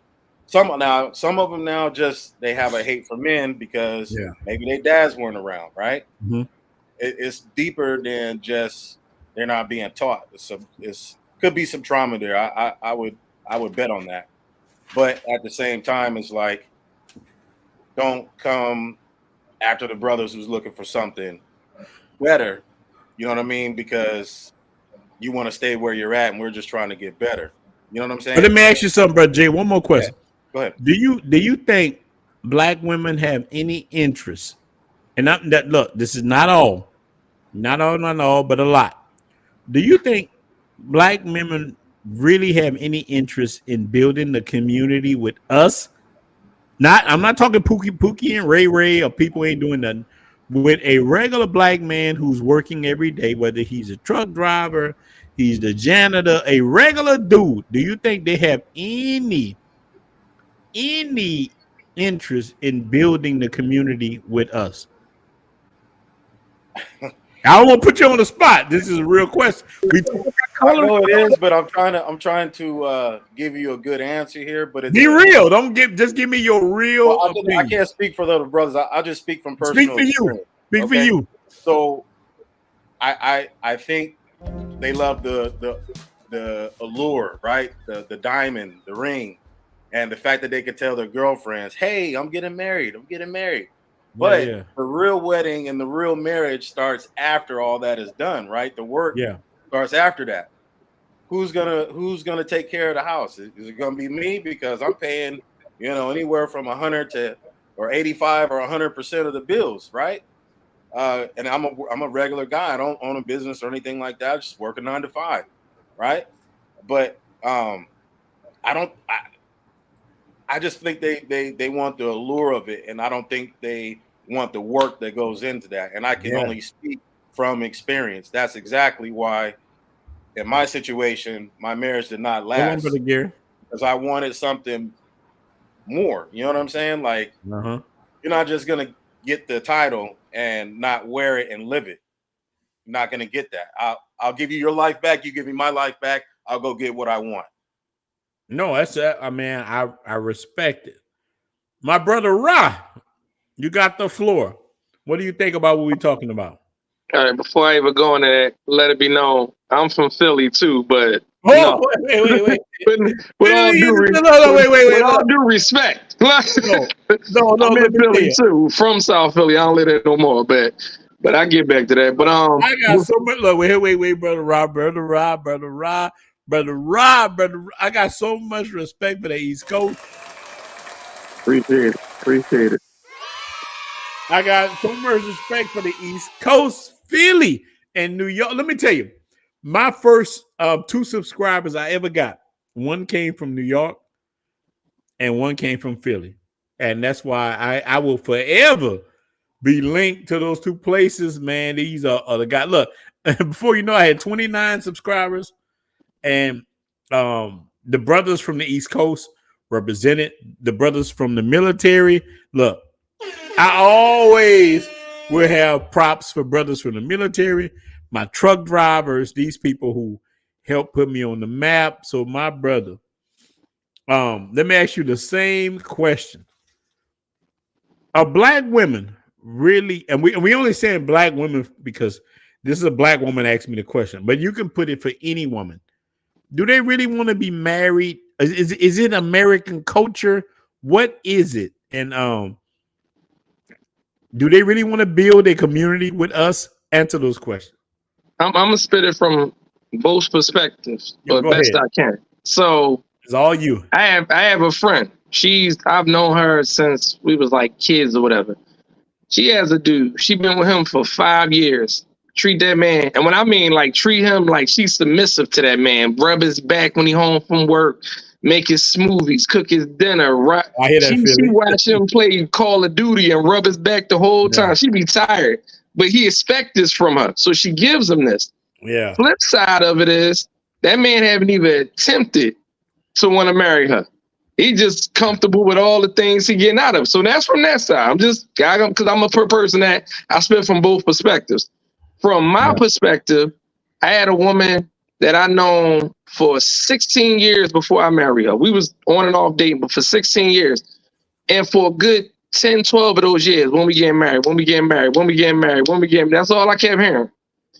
Finally got married to that woman, right? After 16 years. Marriage lasted a year. So then when I came down to it, I was like, it wasn't really the marriage you wanted per se, because you like the brother Jay just said, like you gotta put in the work. Like all that glitz and glamour, going down the aisle, all that, yeah, that's cool. But once that's over, the real work begins. And if you ain't willing to put in that work in there, then what are we doing this for? It's just for show. Yeah. You know what I mean? And I think, like I said, I'm not gonna say all black women, but I do think the average, unfortunately, that's their mentality. Either they feel I don't need a man, I can do this on my own, because that's the crap you hear out here on TikToks and Instagrams, all that. Or they get into marriage, but they not willing to put in the work. They just want to be a trophy wife. And want him to brother, you dropping the game. Look, and just want him to do everything. Want him to hold it down, make sure everything cool. She just gonna sit pretty, show her little ring off to her friends, and that's it. At work or whatever. But yeah, and that's like I said. So for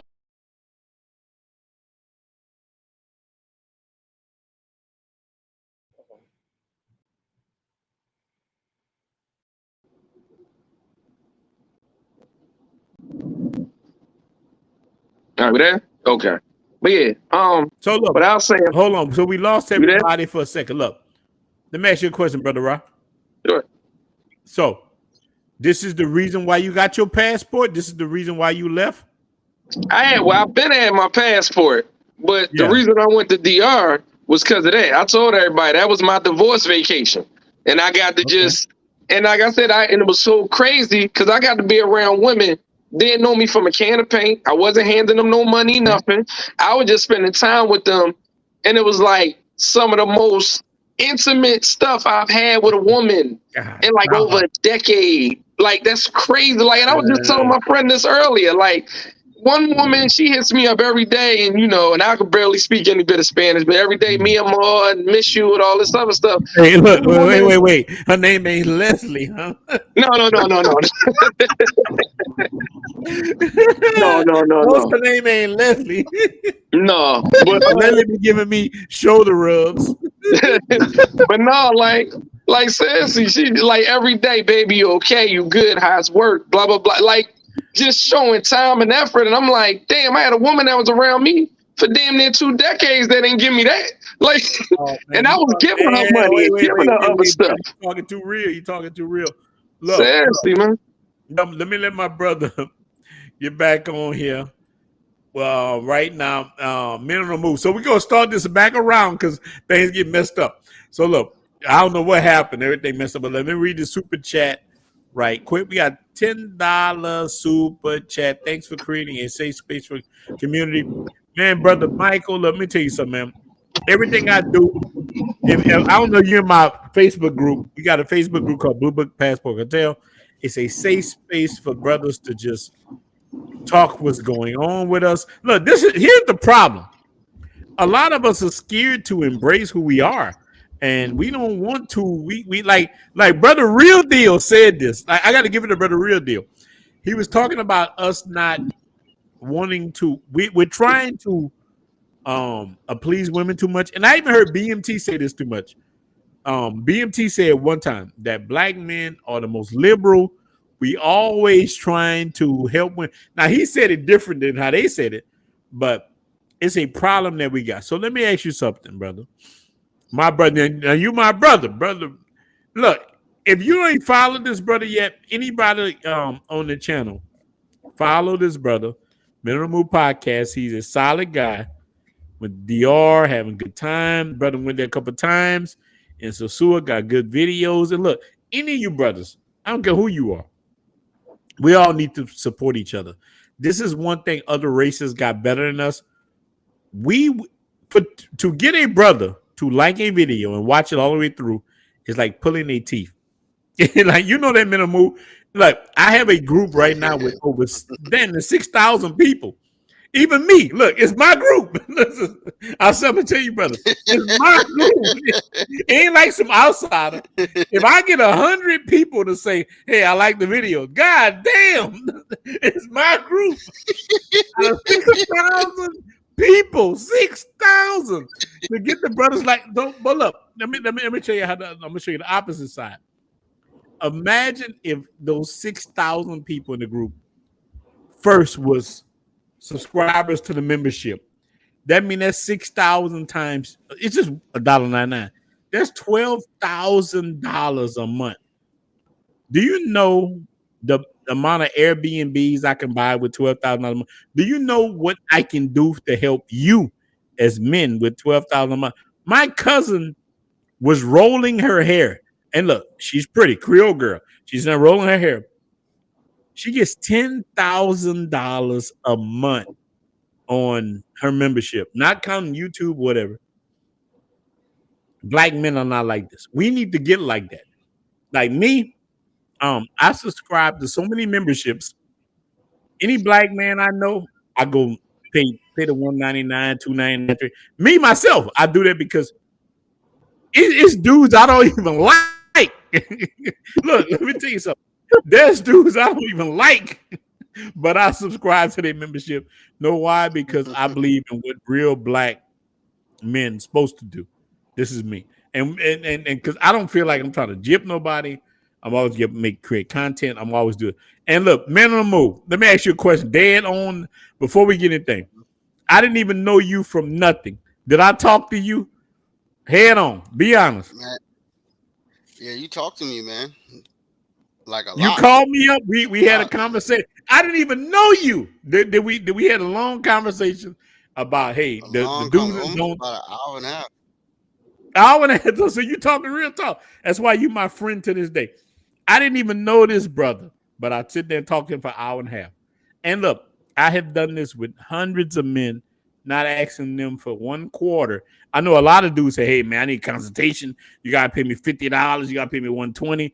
I never done that to any brothers. I always told brothers. Now I've had brothers.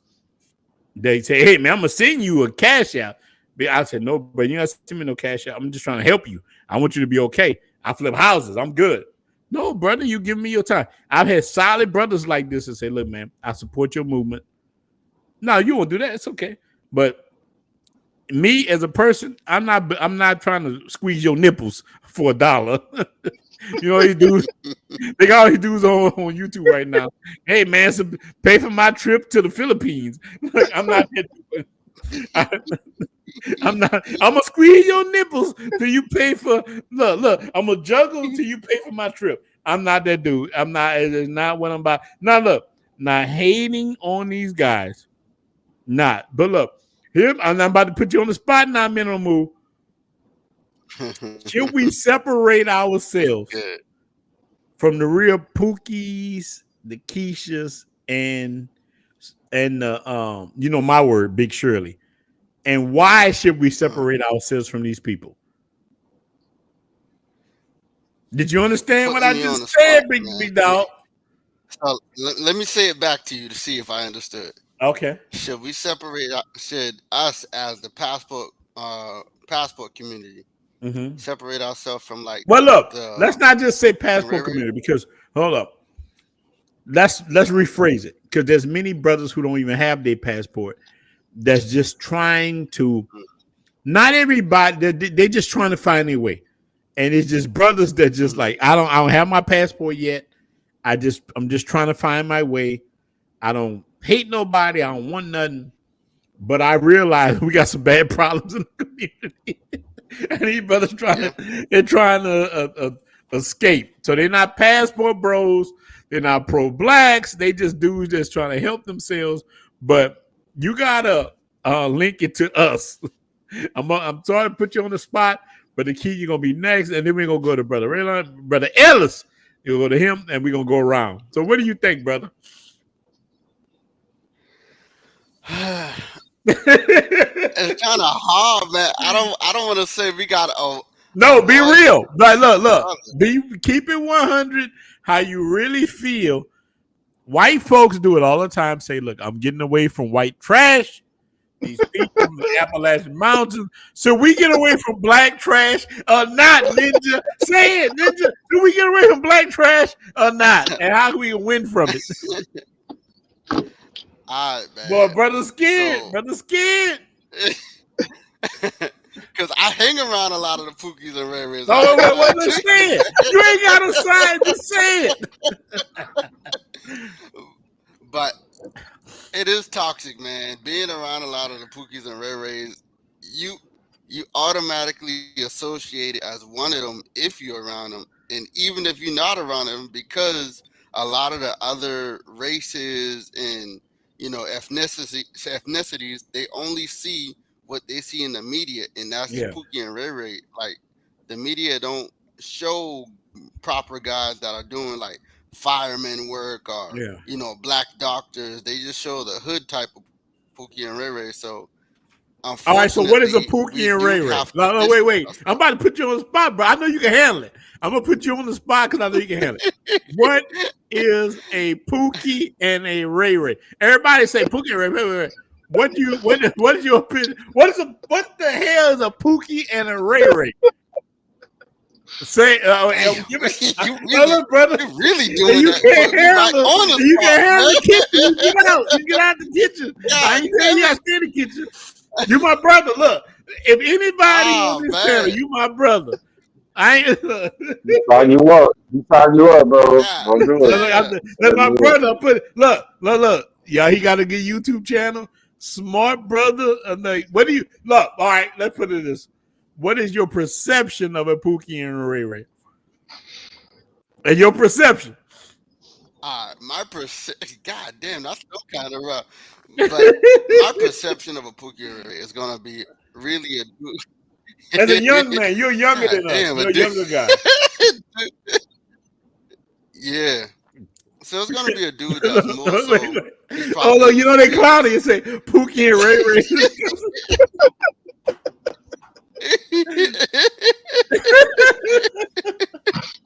Look, man, go subscribe to his I channel. literally hang around these dudes. Yeah, look, subscribe to I'm his always channel. Been around on the these move. dudes. Solid brother. Subscribe to my brother channel. All He's right. a good guy. So Pookie and Ray Ray, I would classify that as dudes that literally in the streets. They probably roaming the streets. Either they selling dope, they screwing a bunch of women. They're screwing a bunch of women while selling dope. Yeah. It's robbing, stealing, a bunch of debauchery. But at the same time, you got Pookie and Ray Rays that just act like they do that stuff. They perpetrate a fraud. They're not really doing that crap. They just kind of associate with that image. So it's kind of like, do you still associate them with, like, they talk the same way, they use the same type of slurs, the words, the personality, but if you meet them, they go to work just like the rest of us. Are they still classified as Pookie and Ray Ray? So I don't know, big dog. Because if that was the case, I think I'd be classified as Pookie and Ray Ray. Yeah, I don't know. it's a broad brush right there. Thing with a broad brush. It is. And Ronan, for real, like, being in a DR, and it's one of the reasons I like DR. Like, if you know DR, they have like a real hood in like Pookie and Ray Ray culture too, and I associate with that. So I don't know, man. You put me on the spot with this one, homie.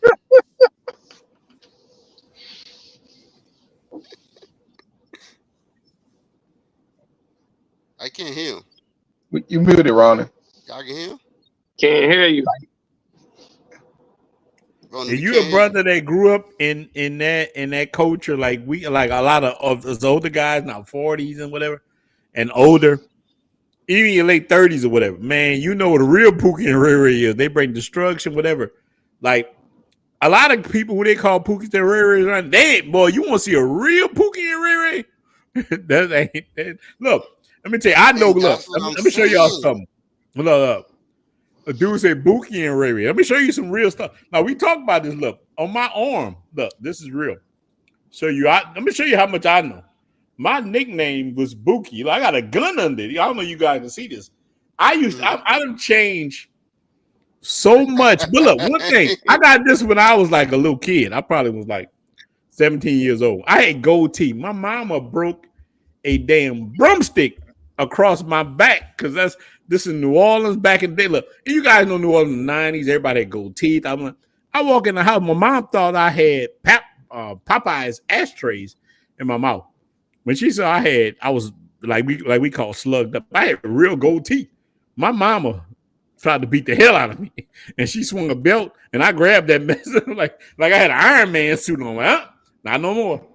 But my stepdad was like, look, I'm not. We ain't going. So my stepdad told my mom, look, he above hidden. We need to do something different. But they did do something different. My stepdad said that, talked to me like a man. He said, listen, man.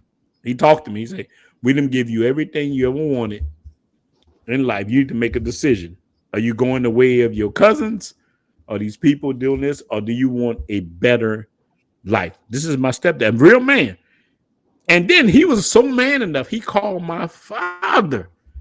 He called my biological dad and said, hey, this is what's going on with our son. One thing I respect my stepdad to this day. He called my dad and said, our son. And so my stepdad called my father. And my father and my stepdad talked to me like a man. They both came there, my stepdad and my father. And my stepdad talked to my father. They talk first, and they come to me and say, we want to save him. So he told my dad, he said, I know I'm with your ex-wife, whatever. I have nothing against you. And my dad looked at him and said, I'm remarried. We don't have nothing against each other. Here's the problem. Here's how we fix it. And they fixed me. And right like that, they fixed me. And my dad said, look, boy, you made a mistake in them gold teeth. You got a tattoo, a gun on you. I got this tattoo in Ninth Ward when I was young. And my dad told me, now, look, man, you made a mistake, but we can fix it. This is what you need to do. And my stepdad and my dad marked out a plan for me to fix my life. Just real talk. They say, look, you want to go to college, you want to go to trade school. And two men sit together and mapped out my whole life and changed it like that. Two men. So, Brother Ellis, the floor is yours, my brother. Man, that's a hot one right there. But I think, honestly, the best thing that we could do, I'm a firm believer in being the example. Yeah. Because we have a unique opportunity by having our eyes open, all the business opportunities that we can't, they still are people. You know, no matter what way you look at it, they still are people. And, you know, at the end of the day, if it all came down to it, it's just us and the Pookie and the Ray Rays and the Keishas. We you know, no matter where we go in the world, we still gringos there. You know what I'm saying? At the end of the day. So, yeah, we're elevated. You know, it's good, but we just need to go ahead and show people. Because when you're the example and you the leaders, but some people do got to get left behind. But we will elevate others when they get to see it. If we actually make something out of the movement, have businesses like it's already brothers going down having business opportunities, owning property. Yeah. But the only thing I would say is, I think, you know, we got to be a little careful how we talk to our sisters. Because I see a lot of stuff in the chats and in different chats. A lot of brothers be like angry, you know, like they take little talking points from online and they just be ready to shoot the sisters with it. And it's like, hey, you know, we got a unique opportunity that like they can't do what we do. Right. And, you know, we have a huge advantage. So it's not like, it's like sometimes we come off as gloating, because if you get sick over here, you're going to need them sisters to help take care of you. Because if you ain't a resident over there with your Dominican chick, she can't take care of you. You still going to rely on your aunties or the women you date here. Because I date women here and there. So, yeah, you know what I'm saying? So it's like, I respect it. You got to watch. We just got to watch the language and make sure to be the example. It's great. Like, I love it. I love Santo Domingo. Sasua, I love for the brotherhood. Going outside all over the places. It's beautiful. And like I said, most of us, like I said, a lot of times we still gonna go other places too. But when it comes to our people, we still got to remember we're black men and we're the leaders. So let's go ahead and take. No, but wait. I gotta call you on this. Can I push back? Go ahead, shoot. No, wait. Hold on, wait. You can push back. Let me talk to my brother first. Are we really the leaders of the black community? Are they the leaders? Or what? And look, I'm not saying we don't want to be the leaders, and I'm not saying there's brothers like you who doing well, and some sisters do follow us. They do. I met women in my life who say, "Hey, man, I'm on your program, whatever. But I know that there's agents of chaos. I'm telling you, but there's government agents who don't want Brother Ellis to be in charge. They don't want you to be. Look, I'm telling you, my grandfather, 100 years old, he told me they were doing good, and the government came. Look, my grandfather told him, my grandmother and him raised a bunch of kids, and he told me he remember when the welfare people came, and they told her that if you want to get this free money, you gotta get rid of him. And she was like, my husband take him. She goes completely off. But he told me a lot of neighbors said, okay. And the husband had to go hide, whatever. So, and then this is created. The government did this is government created. It's not it's not a racial thing as far as that goes. So and I let Brother Minnow Moo question you on that. So is it really us that's stopping it, or is the government? What's going on? So finish your thought, brother. When I say that, I'm at the end of the day, we're black men. Yeah. Whether you leaders of your family, leaders of the different groups that you have, but at the end of the day, we're still looked at. At the end of the day, you know, we're the ones that's game changers here. Like, brothers are doing their thing. We got tons of groups, brothers investing. Like, this community has actually brought the best of us out, you know? Yeah. And it's like, we need to make sure to be the ones that shine and do it, and some will follow. And that's the thing. So that's the best thing we could do, is take advantage of these opportunities, you know, and just, but like I say, it's just one of the things is look to say, separate ourselves. Yes and no. You know what I'm saying? It's like, yes, you can separate yourself because you ain't got to be bothered with some of the stuff, i.e. where you live, you know, who you interact with on a daily basis. But at the same time, it's like, hey, you know, we still black. You know what I'm saying? And like, you know, and we still have some type of commitment to our people. All right, let me put you back on the carpet. What is blackness?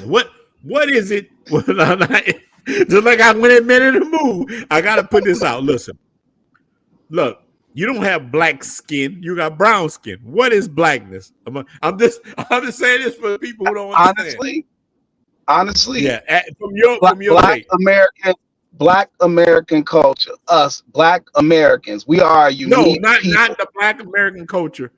What is it to be black? You, yourself. Well, for me, I mean, just being a person like, you would say somebody that's classified as an African American in America. No, somebody look at you and say, like, they'll look at you. You got lighter skin. We just talking.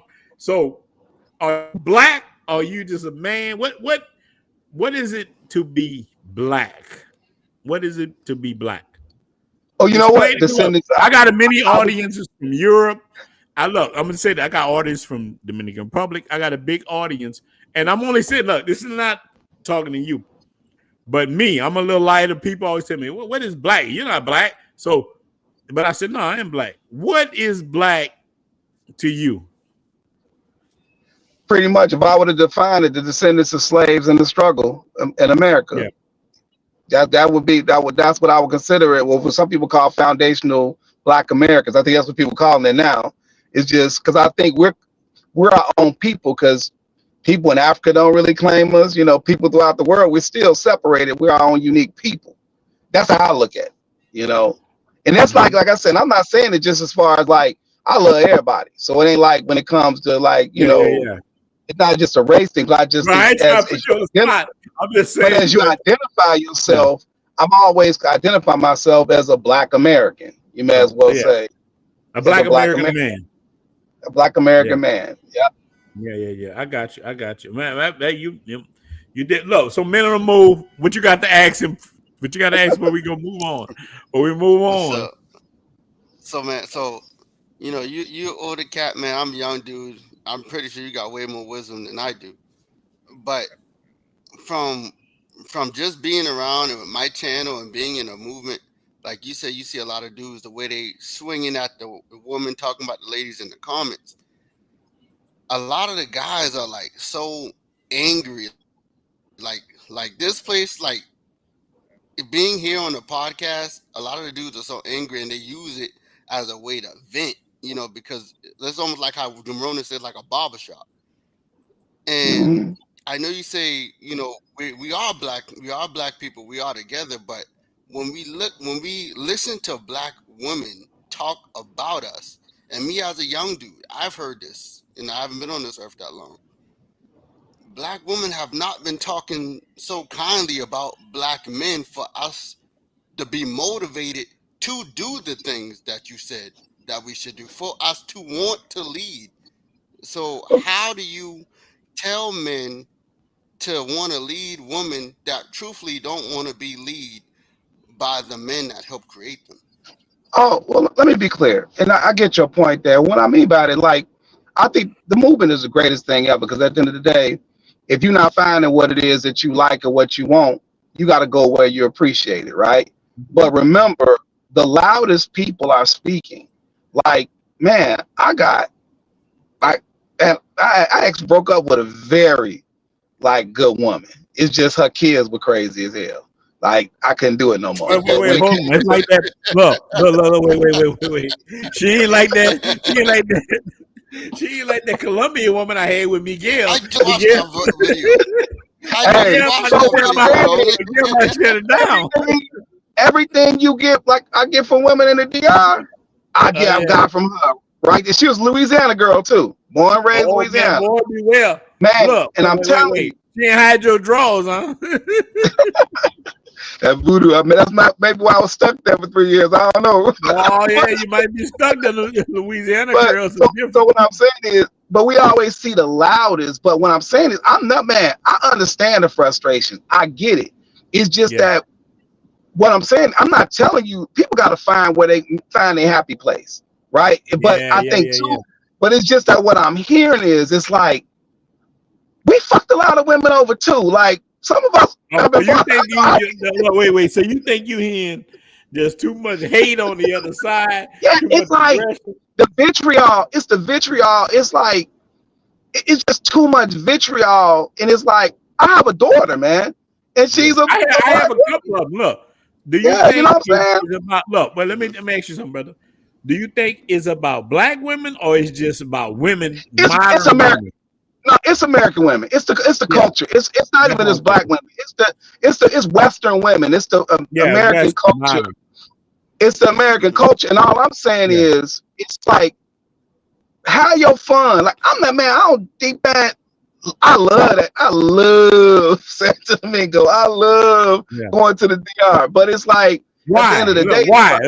Wait. I'll put you on the spot. Why do you like? Wait, we're gonna do this before we go to Brother Rob. We're going to Brother Jay, and we're gonna go to my brother. We're gonna keep it going, unlimited. We're gonna roll until we stop.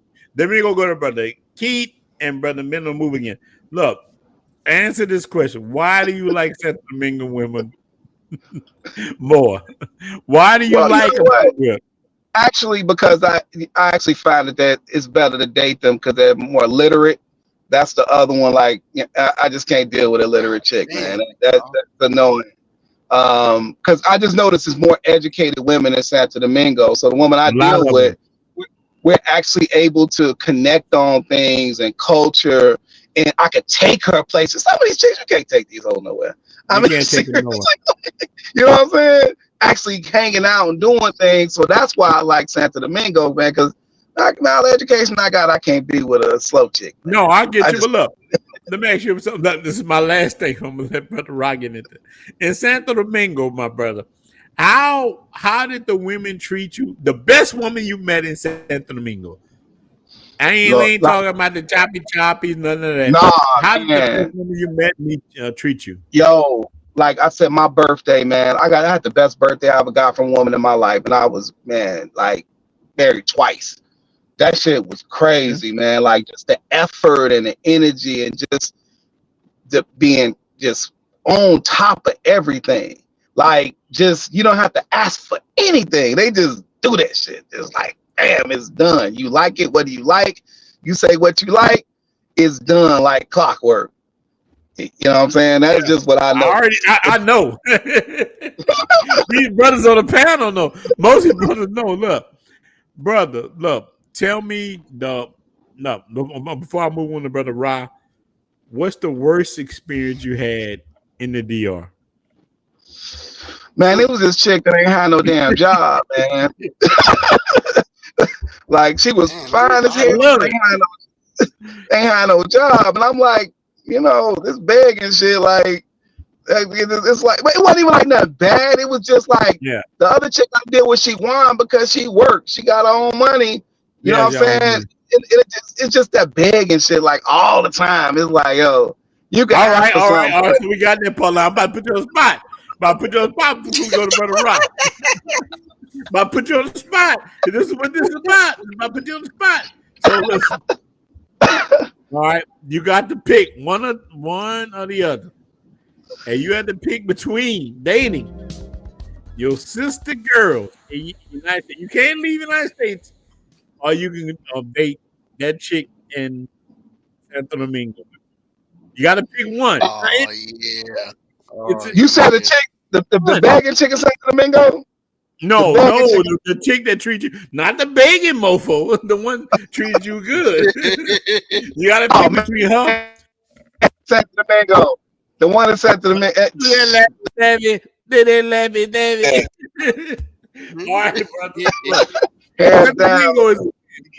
brother. Brother, you're talking real. I respect you. Now, look, we're gonna do a part 2 of this. Maybe Friday or Saturday, so you talking real love. We're about to stop it. Look, so my brother Ra, what do you got to say? We're gonna go all the way around again. My brother Ra, what do you got to say, brother? I mean, listen, what the brother was saying, there's a lot of truth in it, man. It's like, yeah, I told you, I feel what he coming from because it is honestly we gotta be real. Also, it is accountability that certain brothers gotta take. That is true. Like we're not gonna make it seem like every brother we perfect and all these sisters ain't shit because it is. Yeah. It's a little bit of both. But from the brothers, yeah, exactly. You know what I mean? But from like the subject at hand, it's a lot of, like I said, there's brothers out here that's looking for better women in their life, and a lot of these sisters out here, unfortunately, is not trying to be that, and that's why a lot of these brothers is leaving. And then they upset that we leaving because it's like, when you ain't doing nothing, they make us stay. Like, like you can't. You know what I mean? It's like I told somebody one time, I said, you can't burn the house down and then you crying with the rubble and the ash everywhere. You burned it the hell down. So, like, are you mad about that? Like, that's on you. So, and like I said, I can relate with what the brother said. Like I told you, when I was out there a week ago, me and the one young lady, we were just talking. And, she was like, oh, you want to get something to eat or whatever? And I'm like, she like, did you have lunch? I said, no. I said, what you want to go get something to eat or something like that? And she like, it don't matter. I said, I'm like testing the water. I said, you want to cook for me? Yeah, I cook. I said, no, seriously, I cook. Okay, we go to the supermarket, get everything need to be that. She come back, change her clothes, start in there, getting it in, got the music playing. Next thing, I got a full course meal. I'm like, damn, like, you know what I mean? I'm back. When I was back home in my marriage, guess who was cooking every night? This guy. You? You know what I mean? She got the fine meals because I'm in the kitchen cooking. She sitting pretty, waiting for the meal to be done. So to see that, to just another woman, I don't know, from a can of paint, and she like, oh yeah, I got you. You good. Don't worry about it. Serve me my food, put it on a plate for me, give me my drink. She go order some Presidentes. I ain't even come out my pocket. Brought that back. The stove wasn't working. She went and told the dude, bring us some, when I ordered matches, came back to do the. And I'm just, you talking real. You talking real. And I'm just mesmerized, man. I'm like, this is unheard of. Like, to me, and not even just from like just being married, just getting out of marriage, but even like dating women in the past. It's like, this is unheard of. It's like these women here, man, they mentalities. And it's like I said, I can't stress it enough. You see it in social media. You don't need a man, or if you get a man, he need to give you this. Like that was like when the whole thing that went viral. The thing went viral because the chick had a problem about the dude taking her to the Cheesecake Factory. And she pissed about that. And everybody else like, shit, you should be happy somebody taking you out. No, why ain't gonna take me to the Cheesecake? Like he was taking her to McDonald's or something. Like at the end of the day, like these women mentality, man. And then, like I said, it's deep as hell. I know we ain't got enough time to really go into it, but it started at home, man. A lot of these women, man, a lot of these girls that become women, they got mothers that either not there, or when they Brother, is oh, there, wait, brother. they You not giving them the cooking. right information, and then they got their own bunch of men they with and everything like that. And these kids see that. And I tell people this time after time, I said, kids are impressionable. What they see as children is what they end up being when they become adults a lot of times. And that's everybody, male, female, it don't matter. What you see, that's why I have a daughter. God willing, my daughter about to turn 18. She graduating next year. At the end of the day, I've been teaching her the game since she was 12. I said, look, this is how boys gonna be. This is how they gonna act with you, blah, blah, blah, blah, blah. You need to know this is how it is. If a dude telling you he love you straight off the bat, he's telling you a lie. He just trying to sleep with you. I'm gonna be honest. And he gonna tell you that. I said, if you really want to see if a man really like you, see how long you stay, he gonna wait out to do anything with you. See how long he gonna be around you. And if he could last a year or two or whatever, then he a real one. I said, but I'm telling you the game, because this is what I did. I used to tell women whatever they wanted to hear, girls whatever they wanted to hear, to get whatever I wanted to want, whatever I wanted. And that's the facts. And the game ain't changed. The only difference is the players. The players change, the game ain't never changed. And that's how it's gonna always be, man. So it's like at the end of the day. Look, so wait, we're gonna make this thing around right quick. This is the My thing. brother was cooking, boy. Yeah, he was cooking. And we're gonna go all the way around back. We're gonna go all the way back around to the brothers. Look, Brother Jay, is gonna start from you. 2 questions I'm gonna ask you. The first one is, do we owe anything to the culture? That's number one. Remember this. And I wrote the other one down. Let me see. We owe anything to the culture as black men. Now he's talking about black men. Do we owe anything to the culture? And listen, this is my last one. Are women looking for Superman while they got Clark Kent right in front of them? Look, are they looking for Clark Kent? Look, let me tell you. I'm gonna read the super chat first, right quick. My brother, Liberty Cam, man. Shout out to you, brother. I'm man. Look, you part of Wolf crowd. Let me tell you. You about that black girl magic? Look, and man, I appreciate you, brother. Thank you for the $9 super chat. So, brother Ken, a black woman looking for Superman, and roll with this is your thing. Are they looking for? From my experience, I've saw a lot of black chicks or white, even white. Look, remember, to me, it's not racial. I only said black people because the person who sent me the email talking that black or white stuff. But many women look for Superman when they work for Clark Kent. That's one. And do we owe any cultural loyalty because people look like us? Because we got tan or brown skin or whatever. No, everybody in this group right now, none of us have black skin. None of us. Now, look, I have a relative named Ugama. No, this is real talk. I have a first cousin. He's my first cousin. They named him Ugama because this ninja looked like he come off the coast, west coast of Africa. I tried to get him to join it. He's very dark, but he's a real man. One thing I love about my cousin. Now, this is my cousin. He's a real dude. And I wish he joined it, but he had to work tonight. And he would tell you those same thing I'm telling you. That stuff is BS. It's about you having a goal for yourself and reaching, and it's about us working together to reach these things. So we'll go to Brother Jay. What do you say, Brother Jay? You guys can you guys hear me? Oh, we hear you. Got the floor. I put it to the floor. Well, Ronan, you are the culture. Like, you are a big part of it, right? So I'm using you as an example, but you're teaching us, you're setting a path. And it seems like to me, just by going through a lot of your videos and being in the group on Facebook, you are laying a certain foundation. So I think it is about, I guess you're asking if it's a responsibility, right?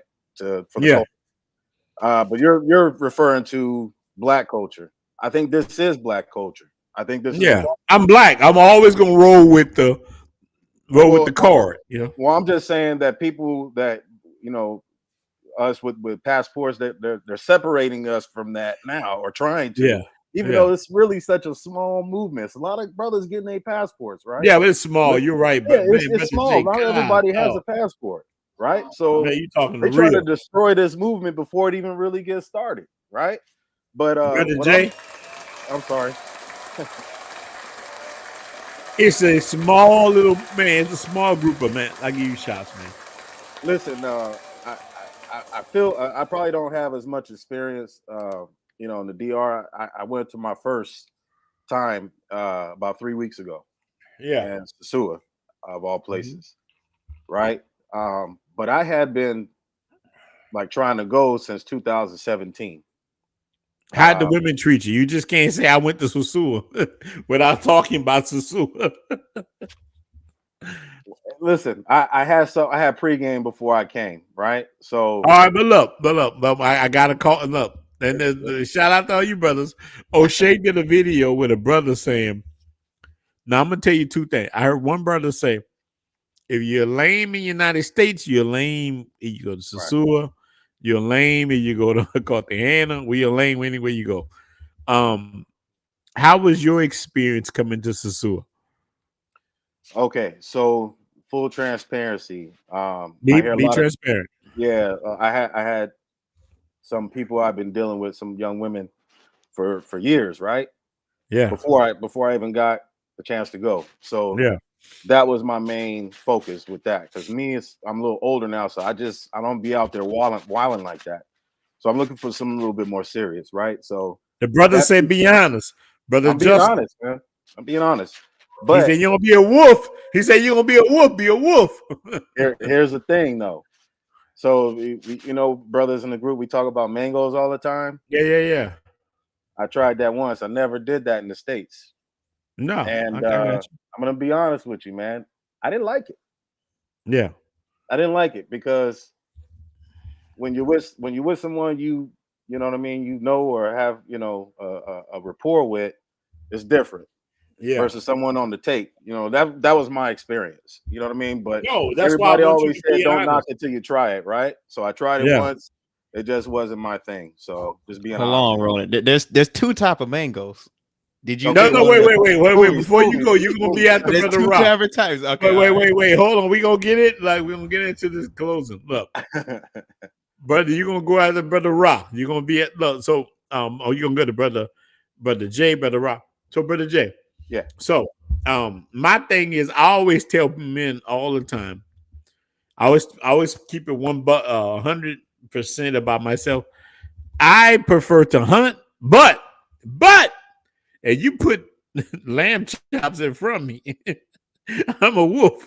I will bite them lamb chops. So listen, I prefer. Look, ain't nothing in the world I like more than being in Santo Domingo and being like Duran for all you the older brothers, hungry like a wolf. I love being. I love the hunting woman. I love to hunt down. I love to hunt. You drop me in the middle of Santiago, and look, I've had these same experiences in many countries, but I like Sosua for it's very easy. Sosua is different, but for the plot, I mean, I've been to many different cities in the DR, and you know what? A lot of it is my fault because I don't show it. But once my foot healed, I just had surgery. My foot getting better. I always when I email you, how you doing, man? How's recovery? No, man, I'm doing better, man. Look, Brother Jay, I got a boot on right now, but I'm waiting on my doctor to release me. And when they do, it will be hell on this earth. But I will show you do so much stuff. Look, even though I got so many videos from Santiago, so many from Boca Chica, I haven't even put out yet. Man, I'm gonna put out so many videos for dudes who can't travel. A lot of you guys can travel, but for the men that can't travel, I'm gonna show you guys so much stuff in Boca Chica, so much stuff in Punta Cana. That's why I tell men to join the membership, because when I try to put it in my regular channel, They kick it out. I can't show it. So I tell people to join the memberships. And a guy just put your Patreon finished. Yeah, my Patreon is finished, but I'm waiting till I go to Cuba and I will unleash it. Cause we about to unleash the beast. It's Return of the Dragon. It will be on, my brother. So I'm gonna tell you, man, I got this nasty boot on right now, but I'm waiting. Soon as the doctor say, "Hey, man, you free," I'm going to Cuba, and I will put a link in my description. Not this video, but when I'm going to Cuba, any brother will be able to meet up with me in Cuba. I'm putting it. I'm gonna say, "Hey, man, I'm going to Cuba. You could jump on with me."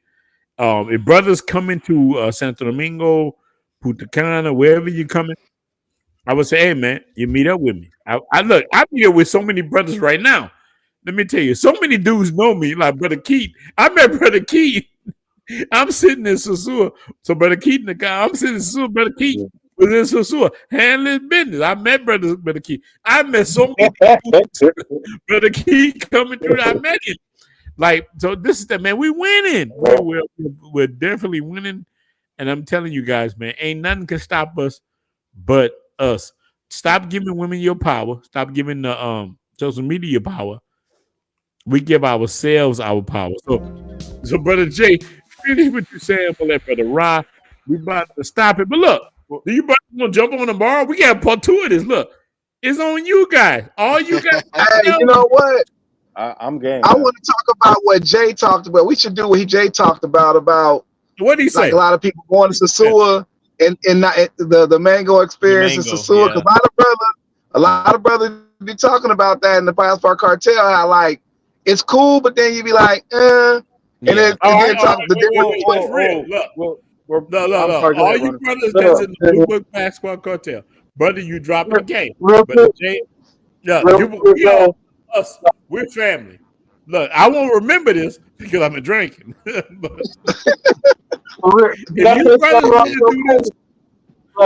you brothers want to do this, we gotta do a part 2.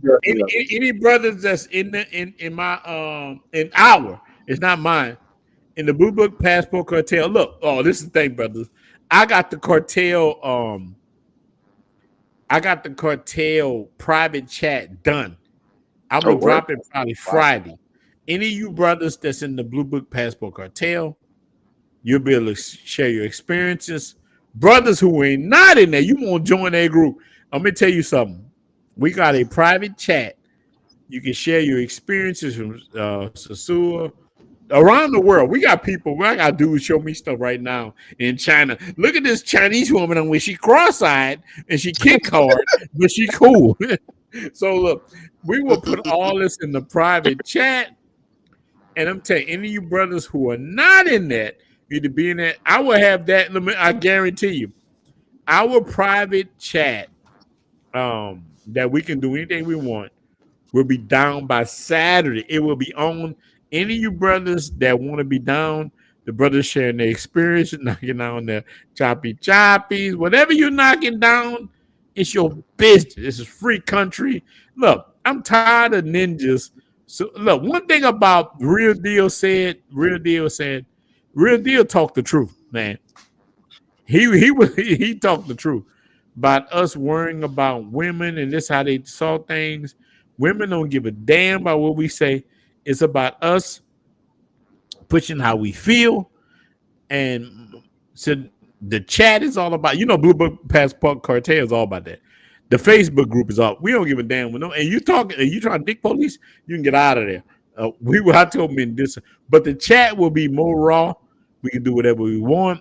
I want brothers to see you dealing with this or that. You come in let's say you come into Sosua. Oh, we got you good. We got you covered. You come into Santo Domingo. Oh boy, I got ninjas covered. Look, I've been holding back. I got cats covered. And I look, and men reach out to me in Boca Chica, Punta Cana, and because we all want men to be happy. Like, I don't know everybody. Me, myself, I want black men, white men been happy since the 1700s. So I want black white men, they don't give a damn with nobody. Do a white man look? Let's keep it a buck. Do a white man care what the hell we think about anything or some black chick? Hell no. White men do what the hell no. they want. White They men being look. pursuer too. Yeah. Oh, white men slap more. Right as White pursuer men too. look. White men also sewer. They been clapping more cheeks than the law allow. They been clapping. Look, my neighbor. Listen, I live in the Dominican neighborhood when I'm in Dominican Republic. My neighbor is a dude from Holland. He been clapping Dominican cheeks before we even thought of going to Sosua. He told me, he said, yeah, y'all. He damn near told me, y'all new jacks.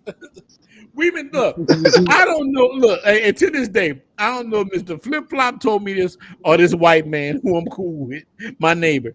He told me that he said that. Look, this is real talk. In the 1940s, when all the Jews came to Sosua. Sosua is a Jew. Look, this is one thing ninjas don't understand. Sosua is a Jewish neighborhood. This stuff don't understand. The Jews came because they're being persecuted by Hitler in Germany or whatever. They came to they established Sosua. They built Sosua up. And let me tell you, one thing that the Jewish women would be looking for, the Jewish men at lunchtime, they clapping cheeks. They clapping them goddamn cheeks. The Jewish, and they would give the women 25 cents or whatever. I don't know. Now look, real talk. I don't know. I don't know if look, shout out to Mr. Flip Flop. I don't know. He told me this on my neighbor who told me that my next door neighbor is from Holland, and I don't know. He told me this on Flip Flop, so I won't put it on the other one. No, that's 100% true. No, it's true. The Sosua is a Jewish like kind of settlement. That's why Jewish people own a lot of things. And shout out to the Jewish people. I eat a lot at Nelson's. Nelson's owned by a Jewish man and his Dominican wife. Look, and you guys who are not there, if once you leave, you get tired of clapping cheeks, you want to experience a regular Dominican life, go to Nelson's. Nelson's is right across the street from Super Polar. And you brothers don't know what Super Polar is. They got Nelson's right there. There's a pizza place on upside the street. But if you go to Super Polar, if you go to Nelson's, you will be able to eat some good steak, get everything you want. Is a good experience. But brother Jay, we hit you on it. But let my brother talk before we leave, brother Jay. You got anything to say in closing, brother Jay?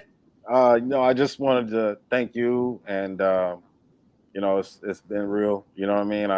I wanted to ask though. I think two of the brothers had said something about two types of mangoes, and okay. I didn't even never knew the term until I actually got a part of the Blue Book Cartel on Facebook. Oh, what you talking about? What a mango was? Yeah, and then so thank you for being honest. Yeah, no, I'm keeping it a buck, man. Keeping it a beat. I didn't know, and so somebody on I think it was either Brother Rob or the new gentleman that came. He said there's two types, and I was like, "School." I'm gonna let him finish. He's talking real. Yeah, I don't know what it is. Right.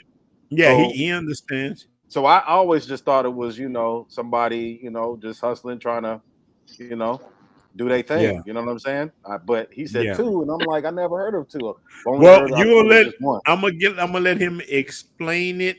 But first, we're gonna go to my brother Ra, and then we're gonna let my brother explain the two types of mangoes. Brother Ra, your finishing statement. Look, before we finish, look. Any of you brothers that want to roll tomorrow, all you gotta do, look, Man of Move know this. So Man of Move is one of my boys. If you want to roll tomorrow, we can have. Look, I live stream with you brothers every day. I got a cast on my leg. I can't move. And you won't have a conversation every day. My platform is your platform. I don't care if you got 3 subscribers. This is your platform. And look, around closing, any of you brothers, if you have a YouTube channel yourself, put it out there. Put it out there.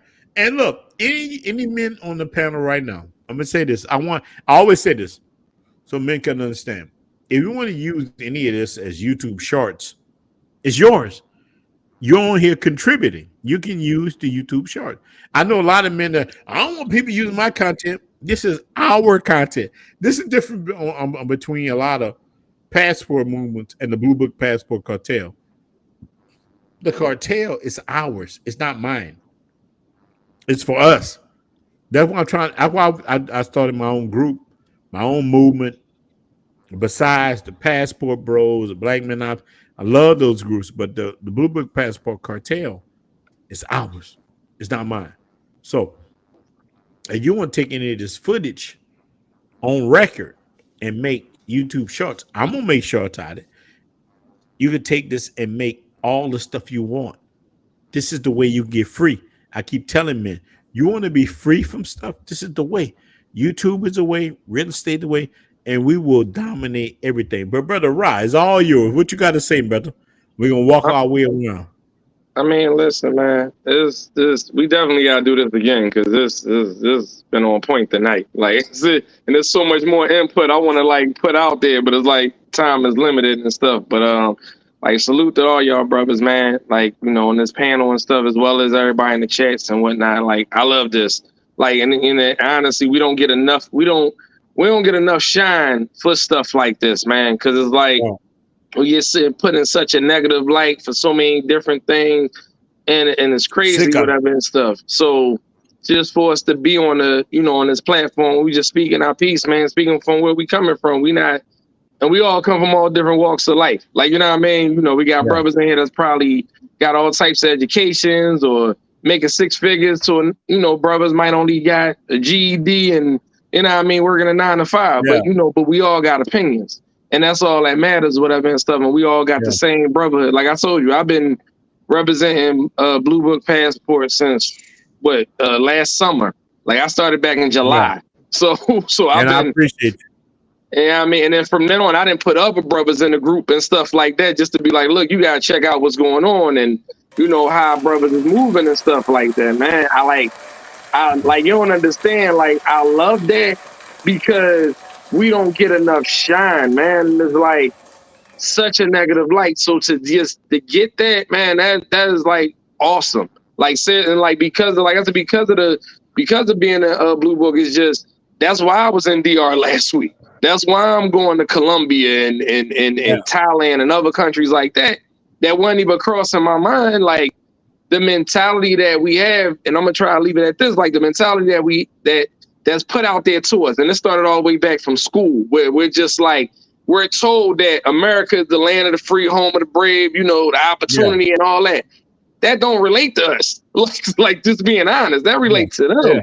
And at the end of the day, like, they make the other part of the world just seem like destitute. Like it's just, you know, they make Africa look like the worst place on the face of this planet. Yeah, when honestly it's like the best place on the face of this planet. Yeah. But that's what they've been feeding that to us since we was little kids. So and then but let me ask you this. Look, let me ask you this before you get off. Many women are doing this. Do you think American women are looking for Superman while Clark Kent is at the desk with them? They want us to be Clark Kent, Lois Lane, Donna Reed. They want you to be everything, man. Like they want you to cook, they want you to clean, they want you to support. Like, listen, I told you, listen, when I was in my marriage, man, my wife literally, we was having couples counsel because stuff was so crazy. And she told me I wasn't supporting. I said, how the hell I ain't supporting? We got a roof over our head, bills to pay, there's food in the refrigerator. How the hell I ain't supporting? Cause we can't go take a vacation next week or the week. Well, how the hell we gonna do that and then pay bills and all? What are you doing? Like you just sitting pretty. So it's like, I do believe women out here, man, that just they got the mentality. Like I said, I can't stress it enough, man, because I see it in social media time at the time where they tell these women out here that these men need to step up. And if they ain't doing all this, then they ain't no good for you and this, that, and the third. But if brothers put that same thing out here, you know what's going to happen. Like, you know it's going to be a raid. Yeah, It's you gonna gonna be have all bad. types of videos. Oh, can you believe this brother saying? Can't believe this black man talking about these black women like this. You already know, man. So All it's right, well, like, let me ask you something. Let me ask you the last question. mm, Do you owe anything to the black community or no? you said, do I feel like owe anything to the black community? Yeah, do you owe black community anything or do you owe your family? Honestly, man, it's about my family and my friends. Like my Yeah. my contribute to the black community.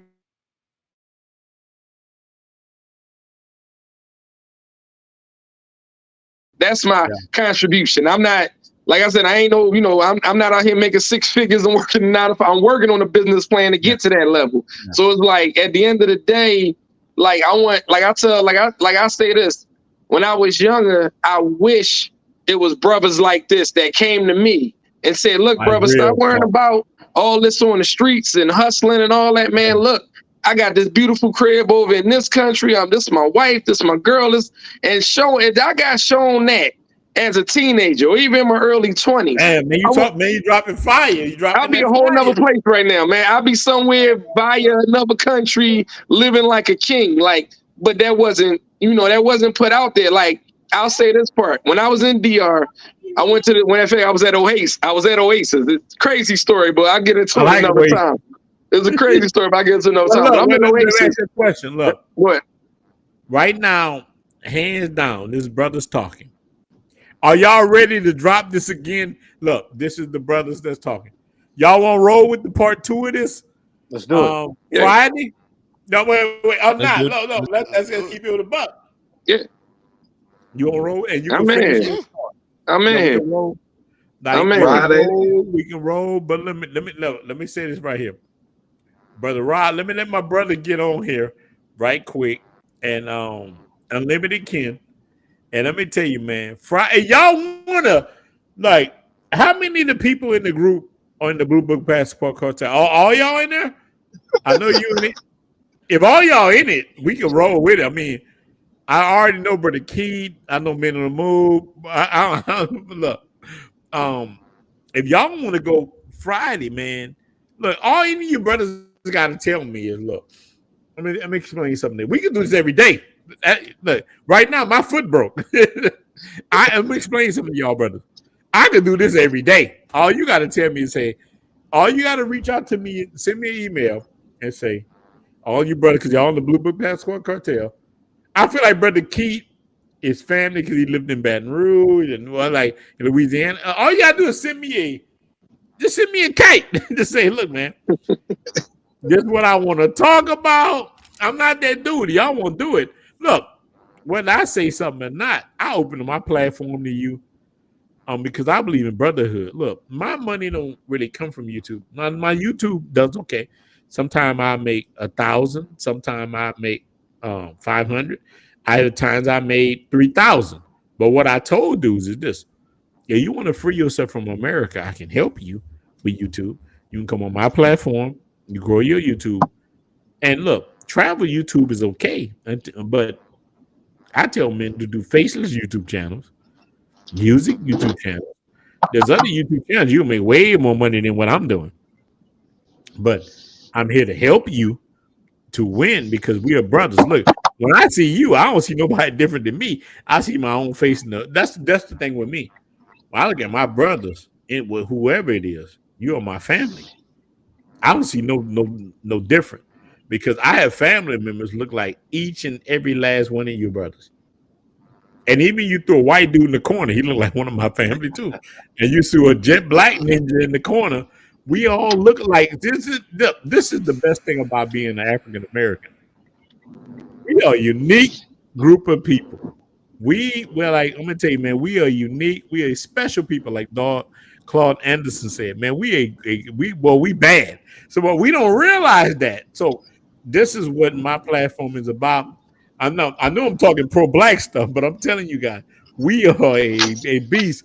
It's on us to acknowledge this and roll together. So we're gonna let my brother right here, Unlimited Ken. Look, I didn't want to be on this long, but my brother Unlimited Ken. Brother Unlimited Ken, are you surfing? Where you come at late at night, brother? You always somewhere. I'm leaving Colombia tomorrow, so like Okay. I'm about to be gone to Colombia for 10 days. And I Now was in look, let me DR. ask you a I got out question. of DR yesterday, so I've been traveling a lot.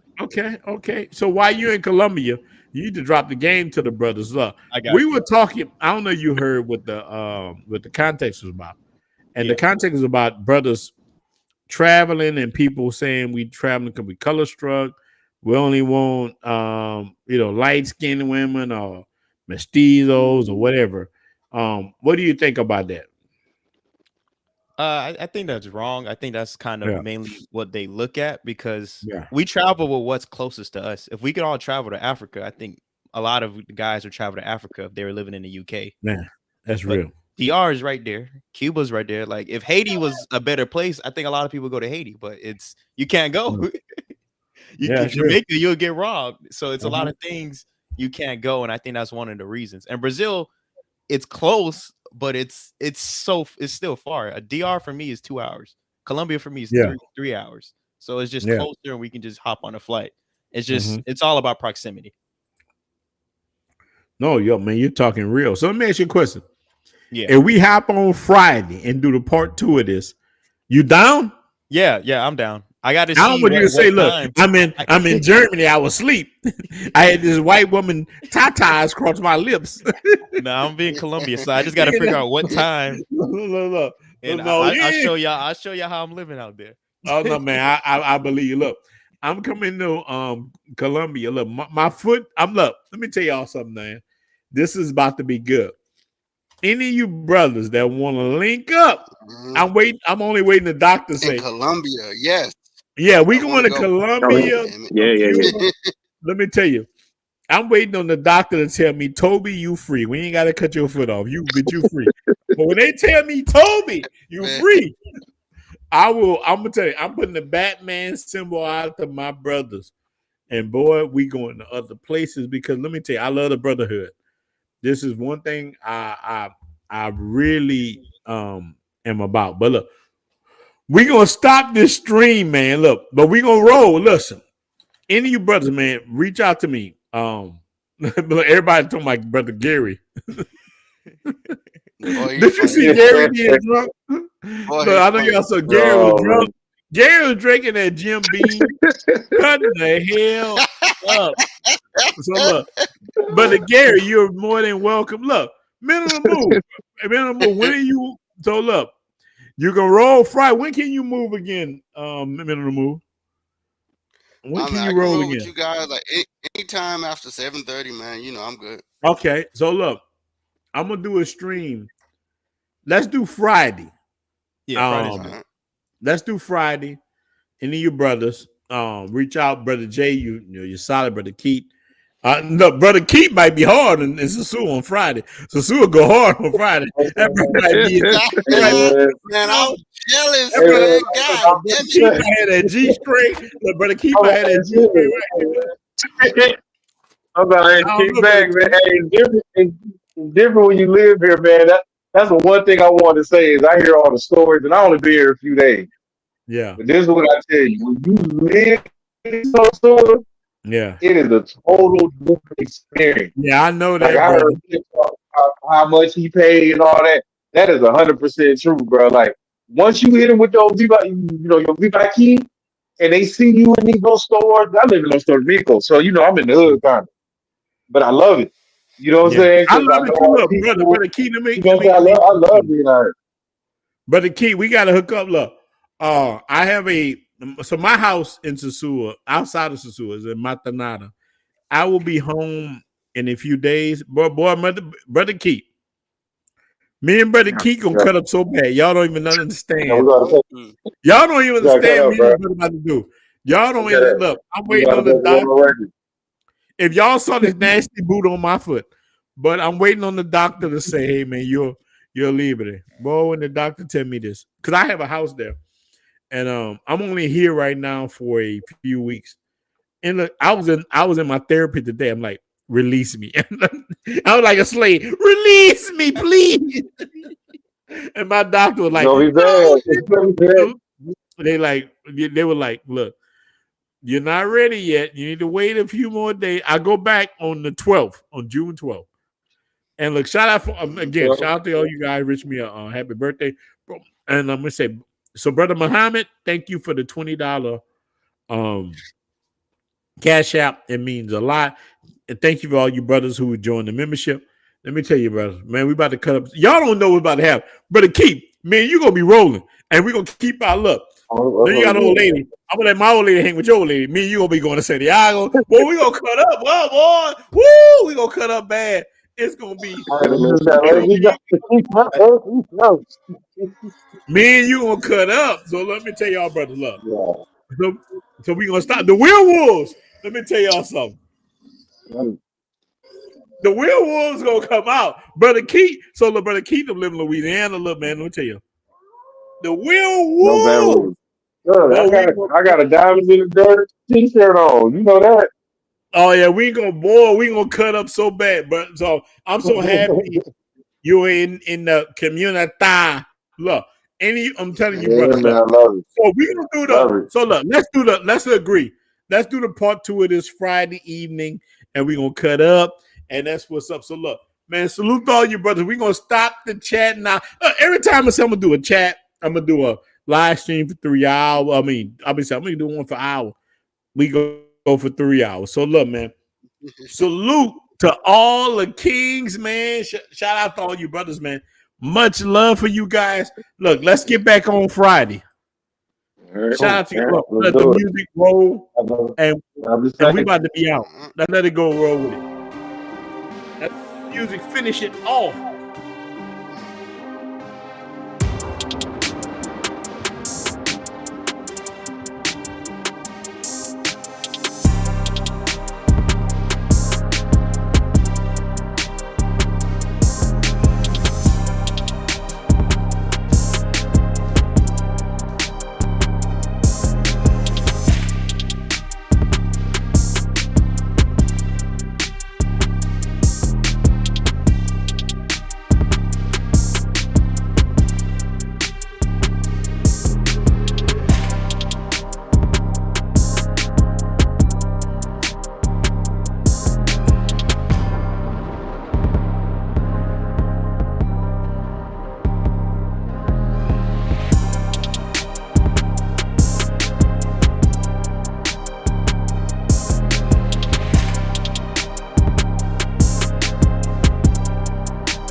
Shout out to all you brothers for supporting the channel. Oh, you thought it was over? He ain't over yet. Man, look, I appreciate you guys, man. We in the building. Let's finish it off. Thank you for my birthday, man. Look, we in the building, man. Look. Slide Travels is family, man. Many of you dudes are family. It is my birthday, and let me tell you something. Now look, I'm celebrating my birthday with my family this weekend, and it will be on and popping up. But I've been drinking so much liquor. I celebrate my own birthday. I'm very happy in my own skin. Look, I didn't even get into what I saw today. We're gonna say this part 2. Man, I went to a brunch today and it was terrible. It was terrible. Slide trap. Man, look, you're gonna be a moderator for me, man. You're a solid brother. Tell me that's not dope. I made that beat.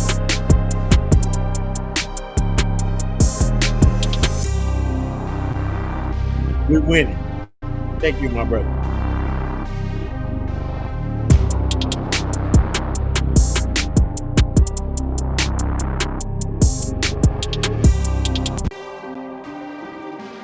Let it roll up. This is one thing I keep telling you guys about this AI music. Make AI music channels.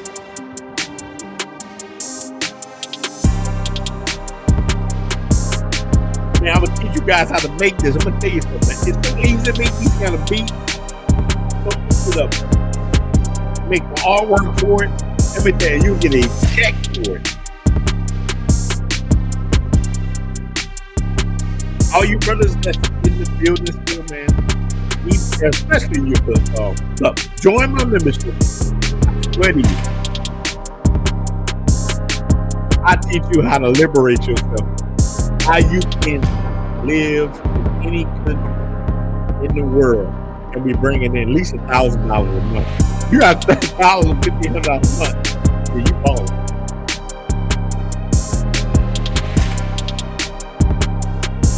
Oh, put that shit right there. So I'm saying, the mirror is the real. So, king. You want to be a king or not? I got you. Look, that beat is fire. Brother Clay, I made this beat myself. I can teach you. Look, this part of that AI music thing. Look, the world is different, brother Clay. The world is different. Man, there's so much money out here for the brotherhood. Look, ninjas ain't listening. They on some other stuff. They on this victimhood. You want to be a victimhood or you want to win? What one you want?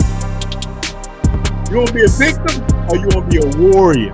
Y'all got to go grab my samurai sword. I'm trying to tell you something. Any man that want to win, you rock over here, man. We got you. I promise.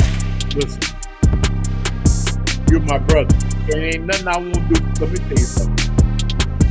Real talk. Ain't nothing I won't do for my brother. And we talking before I end up. Before I end everything.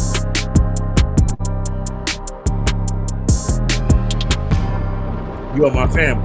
Ain't nothing will stop me from helping you be successful. But you. I'm telling you, roll with me.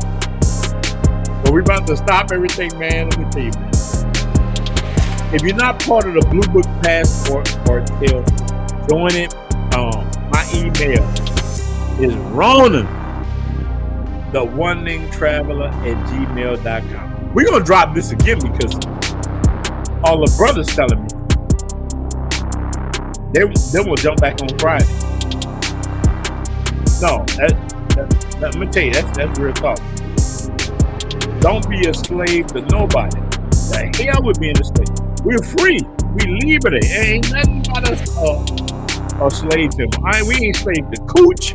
We ain't slaves to plantation. We are not slaves to women, money, or nothing. We are free. You're on me. I'm gonna teach you how to be free. It's on you to deal with that. Because I want us to win. I don't care. Look, this is one thing about me, man. I got a lot of white guys. You want to be free as a white guy? Let me tell you. They're all like, white guys. Don't get me started. Don't get me started, man. So look. Shout out to all the brotherhood. Look. All right, it's 54 people watching. Let them see this. Y'all want us to roll again? Y'all want us to roll again Friday? Put a 1 in the chat. Put a 1 in the chat. You want us to roll again?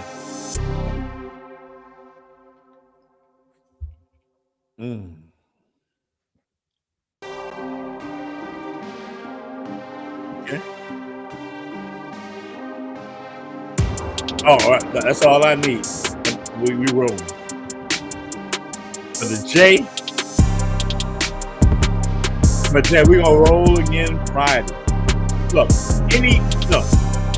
whatever you want to put, Brother Dwayne, look, anything you want us to talk about, email it to me. Brother Sly, look, Brother Sly family. The J, look.